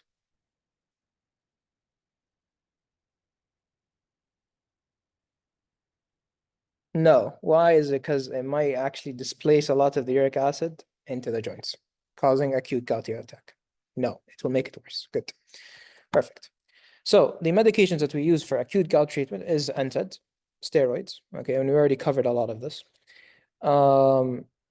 Now, aspirin, as I said, in low dose, you don't give it because it can actually cause hyperuricemia. Now, we already covered a lot of these in terms of what it does. Now, we already also covered the side effects mostly, kind of, but it causes myelosuppression because then it causes infection, can cause kidney damage, can cause a lot of stuff. When would you give steroids over NSAIDs? Is if someone has a contraindication to to NSAIDs, such as, for example, kidney disease or an acute ulcer in the GI. Okay, so that's basically that. Now, colchicine is a bit different. Sorry, colchicine. The mechanism of action, it inhibits neutrophils. How does it do this? Is it inhibits tubulin subunits, inhibits polymerization of the microtubules. This is selective to neutrophil function. When colchicine is given for gout, it's very good for prophylaxis of gout and very good to reduce the inflammation in an acute gout attack. Now, what's important about colchicine is if someone has, sorry about this, but bone marrow suppression or kidney damage, kidney and bone marrow. If they have a defect in both of these, you do not give colchicine, okay? Another use of colchicine for second years when you cover CVP, inshallah, is pericarditis, okay? So anyways, for you guys, just remember colchicine, how it functions, inhibits the microtubule polymerization, which selectively inhibits neutrophils. Selectively inhibiting neutrophils, if you think about it, will inhibit acute inflammation. So hence, acute gout will be inhibited, or to reduce inflammation in acute gout. Okay, and it affects bone marrow, causing bone marrow suppression and kidney damage. Tamam. Now, for chronic gout treatment, the drug of choice usually is allopurinol, first-line agent. What will allopurinol do is it will inhibit xanthine oxidase, which will inhibit uric acid formation. Okay, that's the most common one. Now, for side effects, it can cause severe skin manifestations, and we'll cover what these are tomorrow, but Stevens-Johnson syndrome or toxic epidermal necrolysis, 10, which is basically severe ulceration everywhere, blisters form, and so on and so forth. If it's more than 30% of the body surface area, it's toxic epidermal necrolysis, and also causes mouth ulcers, okay? So that's basically this. And it's important to remember that it has drug interactions, such as with these drugs that we covered for rheumatoid arthritis. Okay. Now, febuxostat is an alternative, has the same stuff. Now, probenecid is a different one. It inhibits the reabsorption of uric acid in the kidneys. Okay. Now, it inhibits specific transporters, which is called urate URAT transporter or ORAT transporters in the kidneys. And inhibiting that will basically inhibit the uric acid reabsorption in the kidneys. So more uric acid will be dumped in the kidneys, in the urine. What will this do, if you really think about it, is if there's more uric acid in the kidneys, in the urine, this might precipitate and cause uric acid stones in the urine, hence causing urolithiasis. Okay. Now, lastly, which is a new drug, is pegloticase. Pegloticase is a synthetic basically what it does is it breaks down uric acid to allantoin. Okay, it's a synthetic uricase enzyme. So uricase will basically form uric acid into allantoin, which can be secreted in the kidneys. Okay, so that's basically the drugs used in gout in a nutshell. What do you need to know? First line is allopurinol. If it didn't work, then you use something else. Okay. Now, you have a patient who is presenting to you with severe onset of severe pain in a joint, and they are febrile as well as severe fever, and this arthritis is in one joint, and it's red, swollen. So what do you suspect? Septic arthritis. Okay. Now, septic arthritis is inflammation of the joint because of a bacterial infection, usually. It's monoarticular, usually one joint, and a patient will present as a very sick patient. Okay. So they have very severe pain, tenderness, redness, severe redness of the joint, as you can see here, and they will be febrile. Okay. Now, how does septic arthritis happen? Similar to osteomyelitis. Similar. Okay. Very similar. If the patient has cellulitis, affects the joint, septic arthritis. And basically hematogenous causes are most common. But you also have, if a patient is sexually active, young female patient sexually active, there might be another organism that might cause it, okay? Which is gonococcal. Good. Now, the most common organism for septic arthritis is what?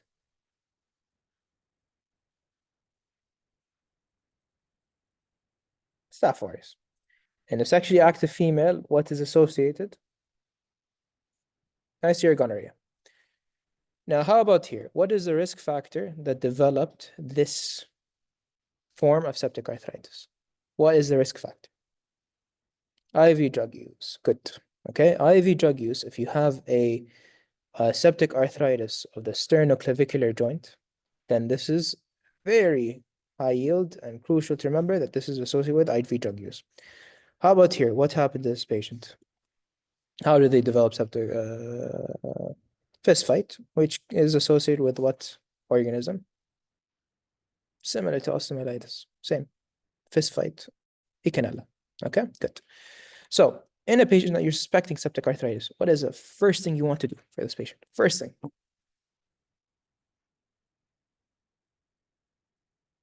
Drain arthrocentesis, which is both therapeutic and diagnostic. Therapeutic because it relieves a lot of the pressure in the joint itself, and diagnostic because you can send it for culture. Good. Now, when you're sending it for culture, septic arthritis, do you give empirical antibiotics after the culture results or before the culture results? Before or after? Before the culture results.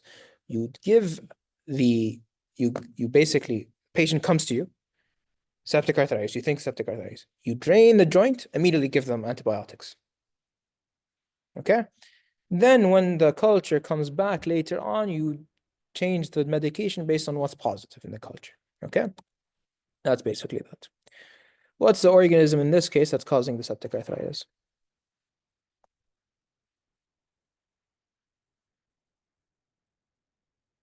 Second years, we just finished POD.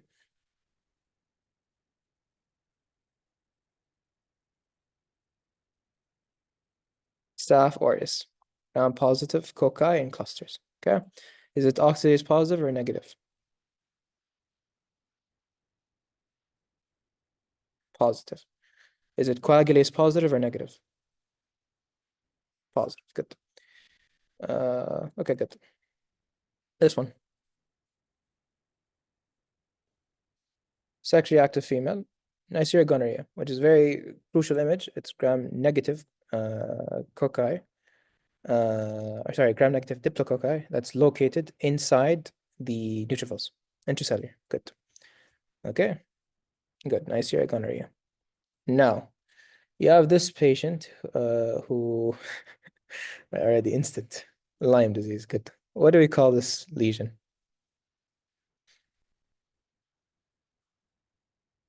Target. What's the actual dermatological name of this?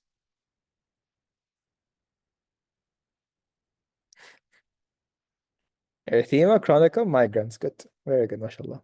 So this is erythema chronica migrans, which is Lyme's disease. So Lyme disease is transmitted by a tick. What is the organism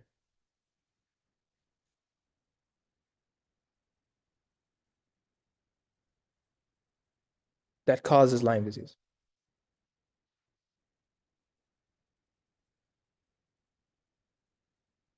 Borrelia burgdorferi. I don't know. I've never pronounced it right. Plus Borrelia. Okay, good. It's a spirochete. Good. So Lyme disease has stages. You don't need to remember it, I don't think. The stage one, which is this one, which is a skin manifestation. Then you have stage one that disseminates. Then you have stage two. Stage two will have, for example, AV node block. Again, I don't think you need to remember it. Then stage three will cause neurological diseases and stuff. Okay. So, anyways, you have stage one, which is associated with this Lyme disease. Usually is a tick bite associated disease. But it has multiple stages, stage one, two, three. As you go through the stages, it gets worse. Stage one is just localized skin lesion, usually. Stage two, it disseminates. Very common ass thing is AV node block. And then stage three, it causes neurological disease and some other stuff as well. Okay, so this is Lyme disease. Now, you have a patient who is a soccer or football player who was running and suddenly stopped running, stopped the knee, and he heard a pop and sudden swelling of the joint. ACL tear. Good. Anterior cruciate ligament tear. Good. So ACL tear, the exact the description as I mentioned. Okay. ACL tear happens when you have a suddenly stopped foot. Okay. Planted foot, and you're going this way. This will cause ACL tear. Okay. Now, how does it present is a sudden pop, loud pop, and the patient will collapse immediately. Khas, they cannot bear weight on that knee anymore. And it presents with severe swelling immediately. Okay. Now, what is the diagnostic method of diagnosing ACL? Again, soft tissue. What do you want to do? MRI. Okay. X-ray will show you nothing. You do MRI. What do you see here? This is a normal ACL, this black structure. Here you have disrupted ACL. Okay. Simple. This is ACL injury. How about this patient? This patient was in a motor vehicle accident, a dashboard injury, where you have a knee that went backwards. PCL injury. Good. Posterior cruciate ligament injury. This is the ligament itself. You can see there's a lot of edema and swelling around the joint itself, hence it's pushing a lot of the muscles this way. This is where the joint, the ligament, sorry, is supposed to insert at. So hence you have disruption of this ligament, PCL tear. Again, how do you diagnose it? MRI. Okay. Now you have this patient who presents to you with, let's just say, shoulder pain for a while and decreased movement of the joint, of the shoulder joint. What do they have? Okay. More specifically, is they cannot raise the arm past 90. Supraspinatus or rotator cuff injury. Okay, good. Very good, mashallah. Is defect in abduction. Okay, abduction is you're moving your arm away from the body, so upwards like this. Adduction is you're moving it back. So this is a defect in the supraspinatus muscle, which is the main muscle from the rotator cuff. You have four. A supraspinatus, infraspinatus, subscapularis, and then teres minor. These four are the rotator cuffs. The main muscle that actually abducts the shoulder is supraspinatus muscle. A defect in this, you'll have basically a defect in abducting, which is usually in the first 15 degrees and up beyond 90, because the rest is all by the deltoid, or above 15. Okay. It's a bit too advanced for your level. The way you actually do it is if there is weakness, but it's too advanced. Don't worry about it. Okay. Just know if it's rotator cuff injury. That's it. Okay. But yeah, that's basically in an MRI. You can see a very hyper intense area of the actual muscle insertion because of either a rupture or a tear in this. Okay. So yeah. But basically, that's pretty much that. If it's a rotator cuff injury or sprain, then they present with just pain when they do this. If it's tear, pain plus weakness, they can't actually do it. That's how you differentiate them. Okay, but again, too advanced. Now, how about here?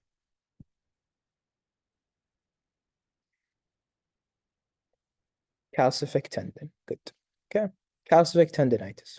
Here you can see it in X-ray, but here you can see that the whole tendon over here is calcified. Okay.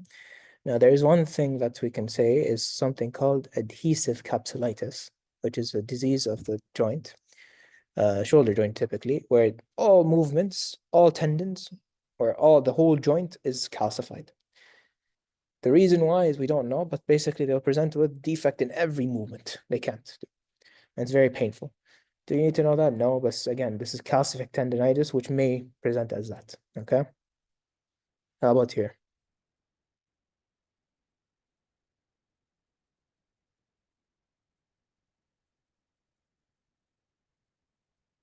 To give you a hint, this is the chromion, this is the clavicle. What happened to them?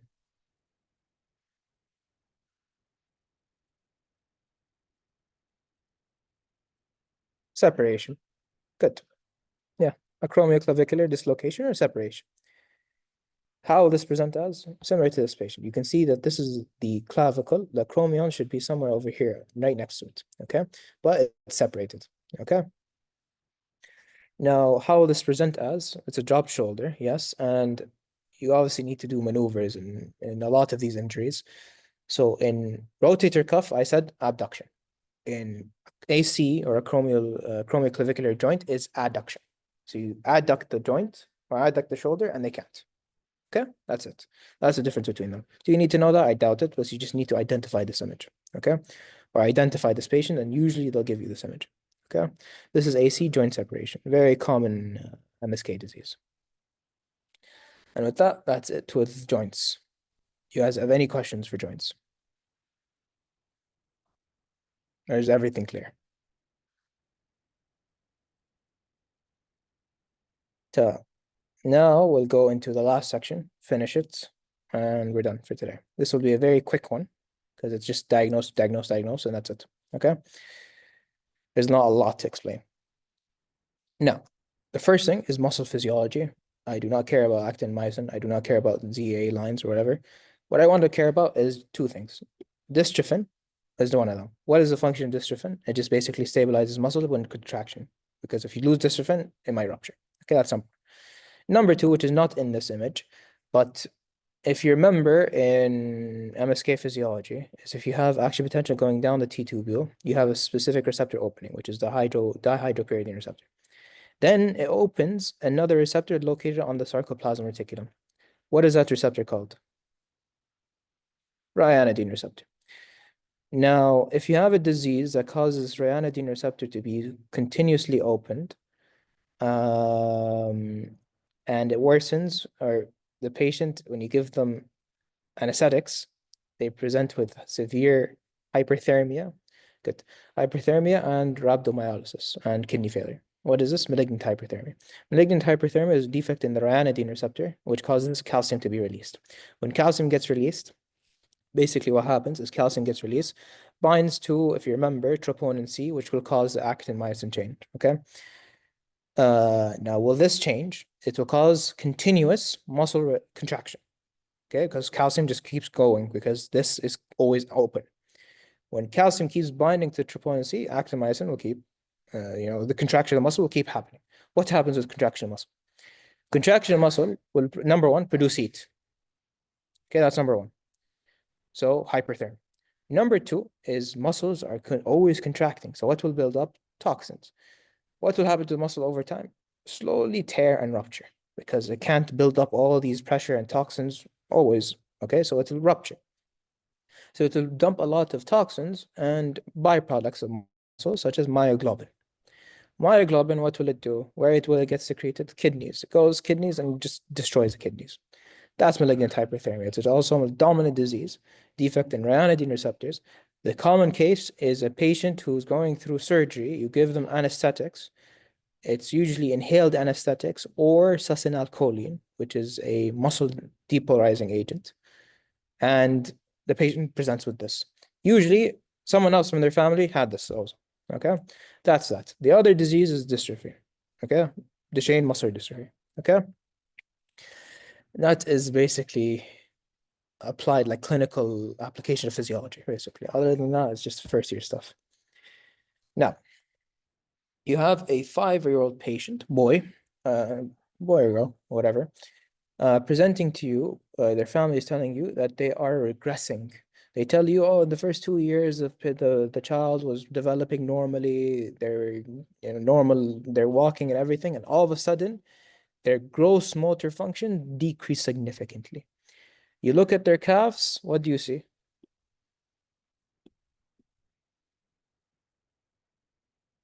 What's happening with their calves?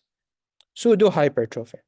And then when you ask them to get up from a seated position, they go, they basically climb with their legs. What is this called?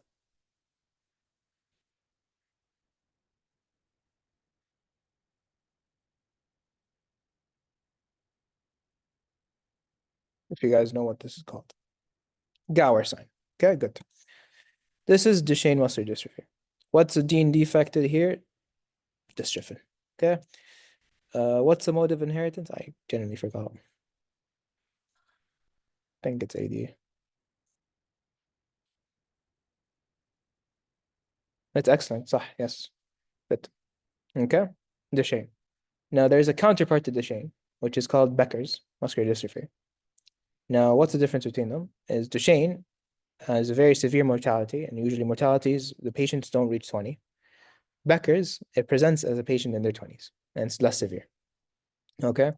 Duchenne is complete absence of dystrophin. Becker's is decrease, I think. Okay. Now you have also another one, which is limb girdle disease, which is, I think, affecting the distal muscles more than proximal, like this, I think. And it's autosomal, not excellent. Okay. So this is basically the myopathic, like congenital myopathic diseases mostly. Okay. Then you have this one, which is what?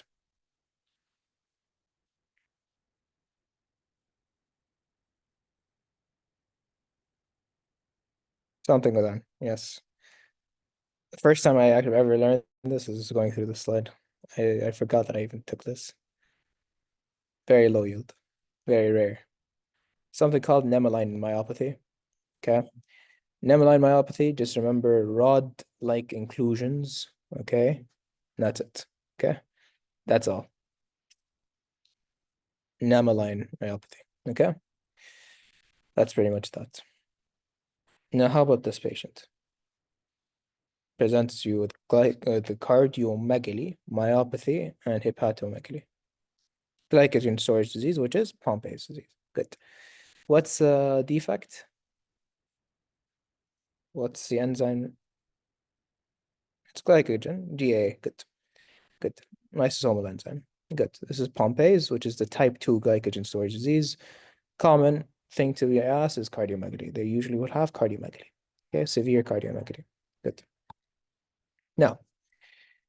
Now you have a patient, let's just say a female patient in their 30s, presenting to you with proximal muscle weakness. How will this present as proximal muscle weakness? They have difficulty going upstairs, or they have difficulty raising their hand above their head. So, for example, commonly is difficulties combing their hair. Okay, that's that. This is the case that you have. Polymyositis. Good. So polymyositis is one of the two inflammatory myositis. Good. Now polymyositis is autoimmune. Okay. Now, what is the antibody associated with polymyositis?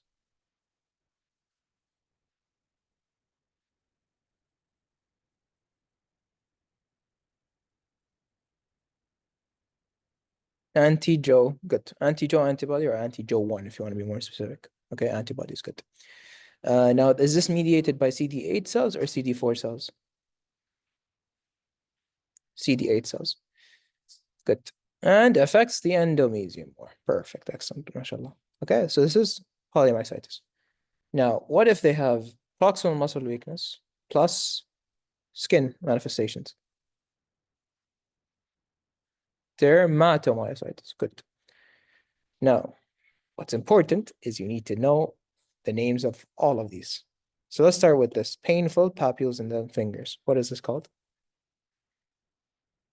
Gottron's papules. This rash around the eyes, heliotrope rash. This rash behind their neck or in their back, Shaw sign. And this one, V sign. Good. Excellent. These four, memorize them by heart. Okay? Gottron papule, heliotrope, Shaw sign, V-shaped. In a patient with proximal muscle weakness, dermatomyositis. Okay? Wait, what?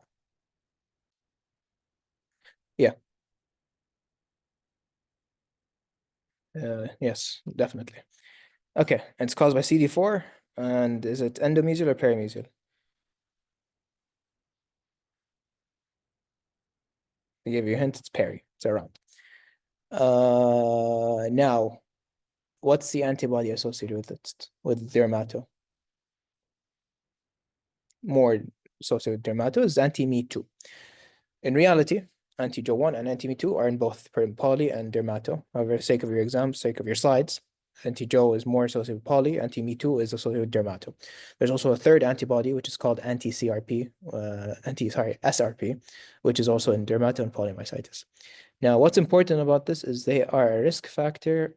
Now, if you have a patient diagnosed with dermato or polymyositis, what do you need to screen for? Malignancy, excellent.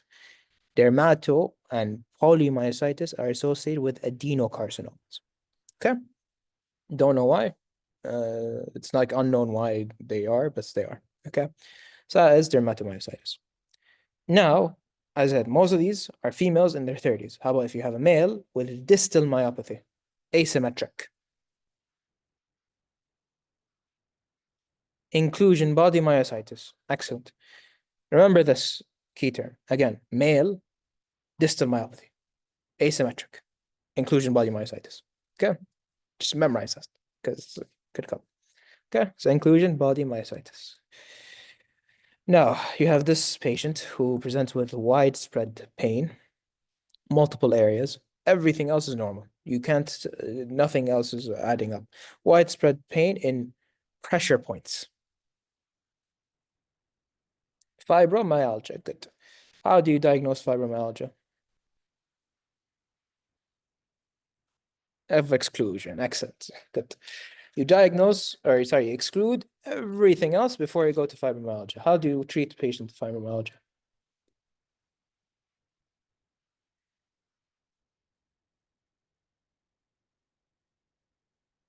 Amitriptyline, that's down the line. Exercise, okay, maybe painkillers, and not painkillers, but it's neuro drugs. Second year you'll learn this more, but for example, gabapentin and stuff. And then you have tricyclic antidepressants such as amitriptyline. Okay. The actual number, I don't know how many pressure points, but it's usually described to you as pain in points. Okay. You don't need to know the number of pressure points. And usually everything else is normal. This is fibromyalgia. They have maybe other chronic disease like chronic headaches, dizziness, and whatnot, but usually you exclude everything else for causes of myopathic pain. Okay. Okay. Now you have a patient with proximal muscle weakness, 30-year-old female. Whoever saw the answer, just forget you saw it. Proximal muscle weakness, presenting to you with ptosis and diplopia. Myasthenia gravis. So myasthenia gravis is associated with, you see, this is the presynaptic, postsynaptic. What is affected in myasthenia? Post or pre? Post. What receptor? Acetylcholine. So you have anti-acetylcholine receptor antibodies. That's it. Okay, that's myasthenia gravis. Why does it form? A lot of it is just autoimmune idiopathic. We don't really know why. However, it's associated with organ right here in the mediastinum. What is it? Not thyroid. Thymus. Good. So a thymoma, which is a tumor of the thymus, can form myasthenia gravis because of a perineoplastic syndrome, which is basically there's some striated muscles in the thymus or something, and it forms antibodies against it because it's killing the cancer, killing the tumor, and then this antibodies go and attack muscles. Okay. That is myasthenia gravis. How does it present as? Usually a female in 30s, 40s. It has a bimodal peak, I think. Um, but usually it's in their 30s, with proximal muscle weakness and diplopia and diplopia, which is double vision, and ptosis, which is drooping of the eyelids. Okay. Now, this these symptoms progressively get worse as the day goes out. Why? Is because they kind of use up all their acetylcholine. Less acetylcholine can bind because it's getting occupied by the antibodies, hence more tired, more fatigue. Okay. Now that is myasthenia gravis. Now, how do you want to diagnose it?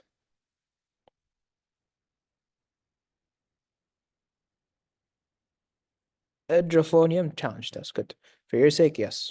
Tensilon challenge test or hydrophonium challenge test. Good. For your sake, theoretical, yes. In reality, we don't do it. Okay. We do, it's usually clinical diagnosis, and we usually give them, for example, the treatment, and it usually makes it better. Okay. And EMG can be used as well. Now, if you have a disease that causes blockage of the calcium channels here, what do we call this? This is extra information, so I wanted you to see. Lambert-Eaton syndrome. Good. MashaAllah. Good. Okay. So this is myasthenia gravis. Autoantibody, we mentioned it was the most common neuromuscular junction disease, and I mentioned all that. Now it might involve the bulbar muscles, which is basically the head and neck muscles, especially the face, and you might have dysphagia. Why dysphagia? Is because the esophagus, the upper 1/3 of the esophagus, has striated muscles in the esophagus. So if you have acetylcholine receptors antibodies attacking the striated muscles in the esophagus, you have dysphagia, which is difficulty swallowing. Okay. Now it's associated with thymoma or thymic hyperplasia, and then you give them an acetylcholinesterase inhibitor administration reverses symptoms. Okay. Now, what test was done in this case? Hydrophonium, which is basically acetylcholinesterase inhibitor. If you break that down, acetylcholine will build up in the presynaptic or in the synaptic space, and then more acetylcholine can bind. That's it. Okay. So here in this case, you have droopy eyelids and maybe even diplopia. So here you have ptosis, and then it relieved afterwards. So this is a hydrophonium challenge test. How do you want to treat it? Simply, you inhibit the acetylcholinesterase. That is the mainstay of treatment for myasthenia gravis. Okay. Now you have other drugs. You have different types of drugs in the acetylcholinesterase. You have pyridostigmine and neostigmine. Pyridostigmine is usually used as first line. Why? Is because it's longer acting than neostigmine. Okay, these are first line agents. Now, if you think about it, is you're increasing acetylcholine. Basically, that's basically that. You're inhibiting acetylcholine breakdown, hence you have more acetylcholine, which will cause a lot of muscarinic effects, muscarinic and nicotinic effects, such as meiosis, bradycardia, constriction of bronchial smooth muscles. So this is reported in asthma, okay? And increasing saliva, sweat, and all that. The opposite of it is muscarinic antagonist or anti-muscarinic effects, which is the direct opposite, which is dry eyes, dry mouth, or mad as the hatter, whatever, the mnemonic valve. So that's basically the opposite of this. But since it has a nicotinic effect and muscarinic effects, since you're increasing acetylcholine, it will cause a lot of secretions, bronchoconstriction, bradycardia. Okay, that's basically that. Now you also have steroids that you can use, okay, which basically decreases the antibody formation, okay, and it's usually used long term, okay.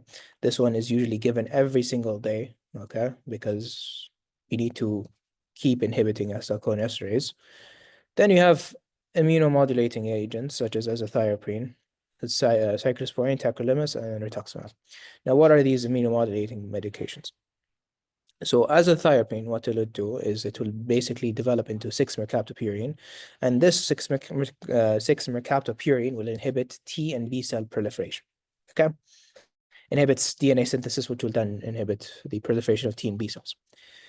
Now this one is used to basically what's it called?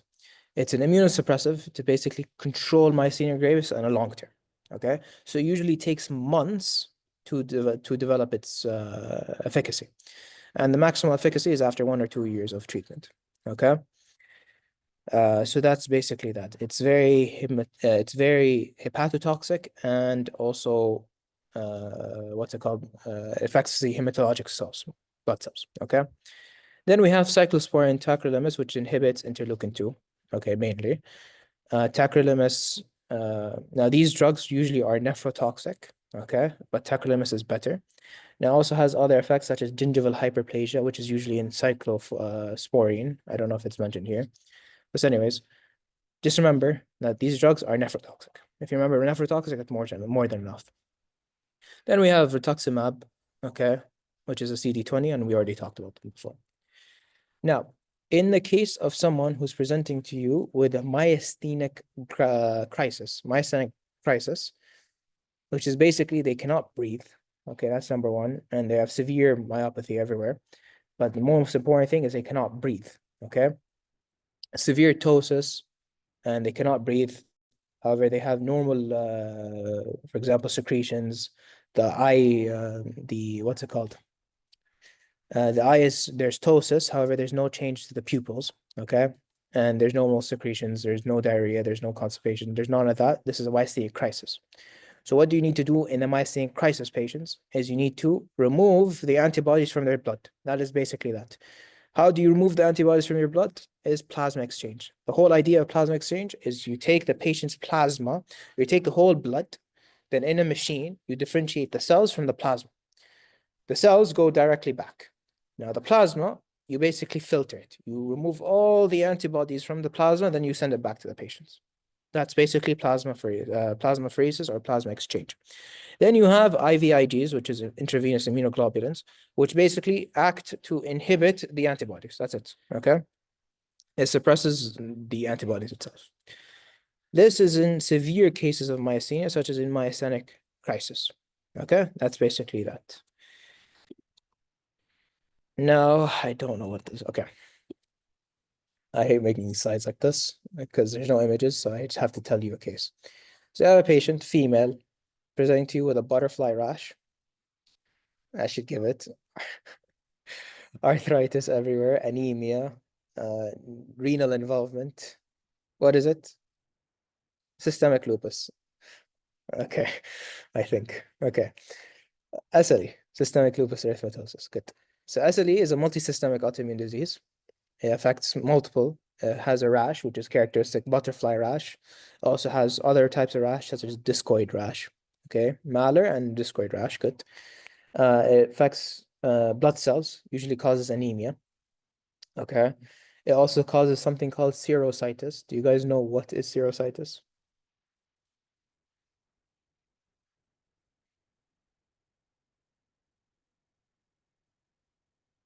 Okay, serositis is, for example, I'll tell you a case. A patient presenting you with chest pain that is relieved with bleeding forward. What is that? Chest pain? Exactly, pericarditis. Good. So it affects basically the covering of organs. Serositis. Okay. Covering of the organs. What organs? Pericardium, the heart. Okay. The lungs, pleura. The GI, the peritoneum. Okay. This is serositis. Good. Then it also affects the kidneys, which is a very important organ affected by SLE. And yeah, and also can has neurological functions and arthritis as well. Okay. Now, if you are suspecting a patient with SLE, what's the first lab investigation that is sensitive to SLE but not specific? ANA, good. Anti-nuclear antibodies. Is it specific? No. Okay. What are the two specific antibodies?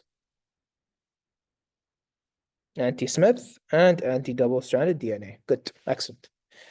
That is basically SLE in a nutshell, and we explained everything. The other thing that I want to explain is you have decrease in complements, which is a very early sign of SLE as well. And we basically covered all of these pretty much. Now, anti-SSA is seen in what disease typically? Anti-SSA and anti-SSB. Sjogren, good. Now, if it's a pregnant woman with SLE with anti-SSA, they might present with neonatal lupus. Something just to remember. Okay. Don't worry about mixed connective tissue. Did you ever cover mixed connective tissue disease? I didn't see it in your slides. Did you? No. Okay. خلاص ignore it. تمام. Now, PBL briefly. Okay. In a nutshell, mixed connective tissue disease is a lot of autoimmune diseases at once, but there's four that are specific. SLE is one. The next one that we're about to see is another one, polymyositis and rheumatoid arthritis. Okay. These four autoimmune diseases are in mixed connective tissue disease. Okay. SLE, systemic sclerosis, which is next case, polymyositis, and rheumatoid arthritis. These four, okay, are in mixed connective tissue disease. They'll have manifestations of all of them. So they'll have proximal muscle weakness, they'll have tightening of the skin and sclerodactyly or whatever. They'll have esophagitis or dysphagia, and then they'll have a malar rash, and then they'll have rheumatoid, mixed connective tissue disease. Multiple things happening at once, okay? So that's basically that. Now you have this patient who presents to you with sclerodactyly, which is what is this, and calcifications in the fingers and a very tense, tight skin.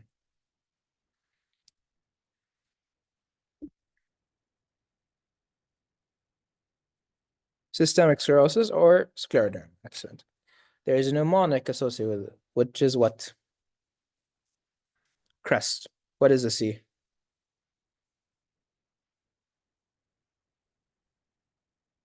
We're going to go over one by one. C is what? Calcinosis. Good. Cutis. Calcinosis cutis, which is basically what's happening in this patient. Okay. Calcium deposition everywhere. What's R? Raynaud's phenomena, which is we explained before. What's E? Esophageal dysfunction or dysphagia.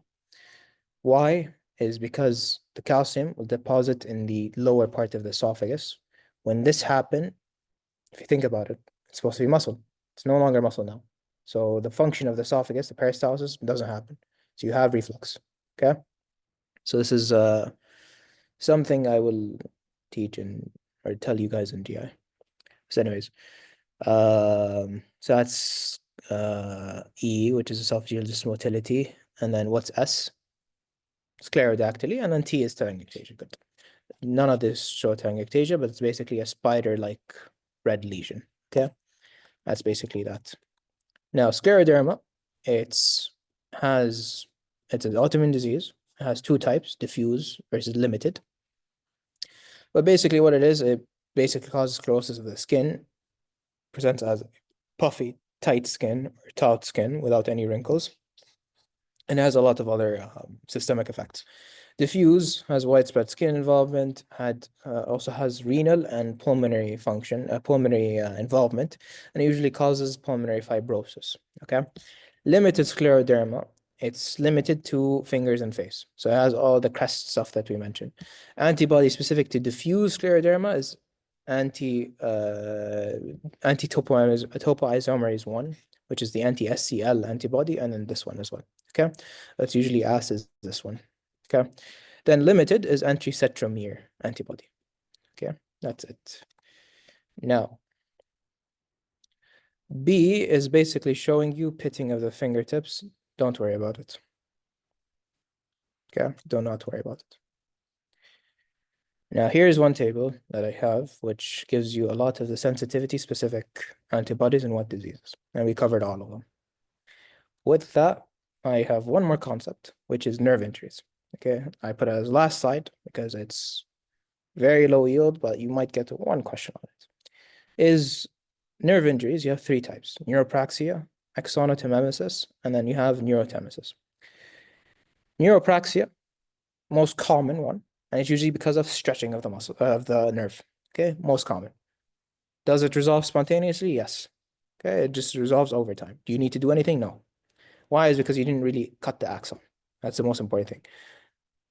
The other side of it is neurotemesis, where you have complete transection of the entire axon. How do you want to fix this? One word.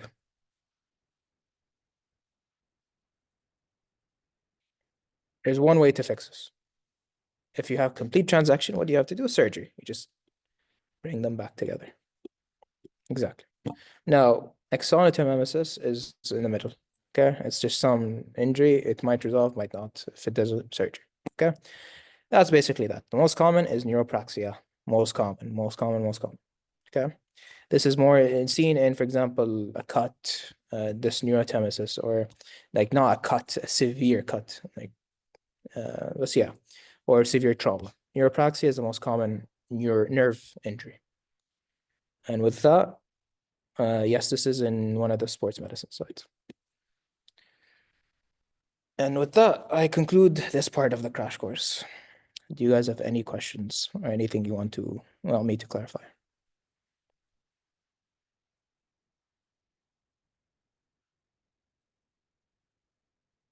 A bit of a long session, but we had a lot to cover. Inshallah, tomorrow, we'll cover all of derma, inshallah, and including derm path, derma, infectious, micro, everything, inshallah.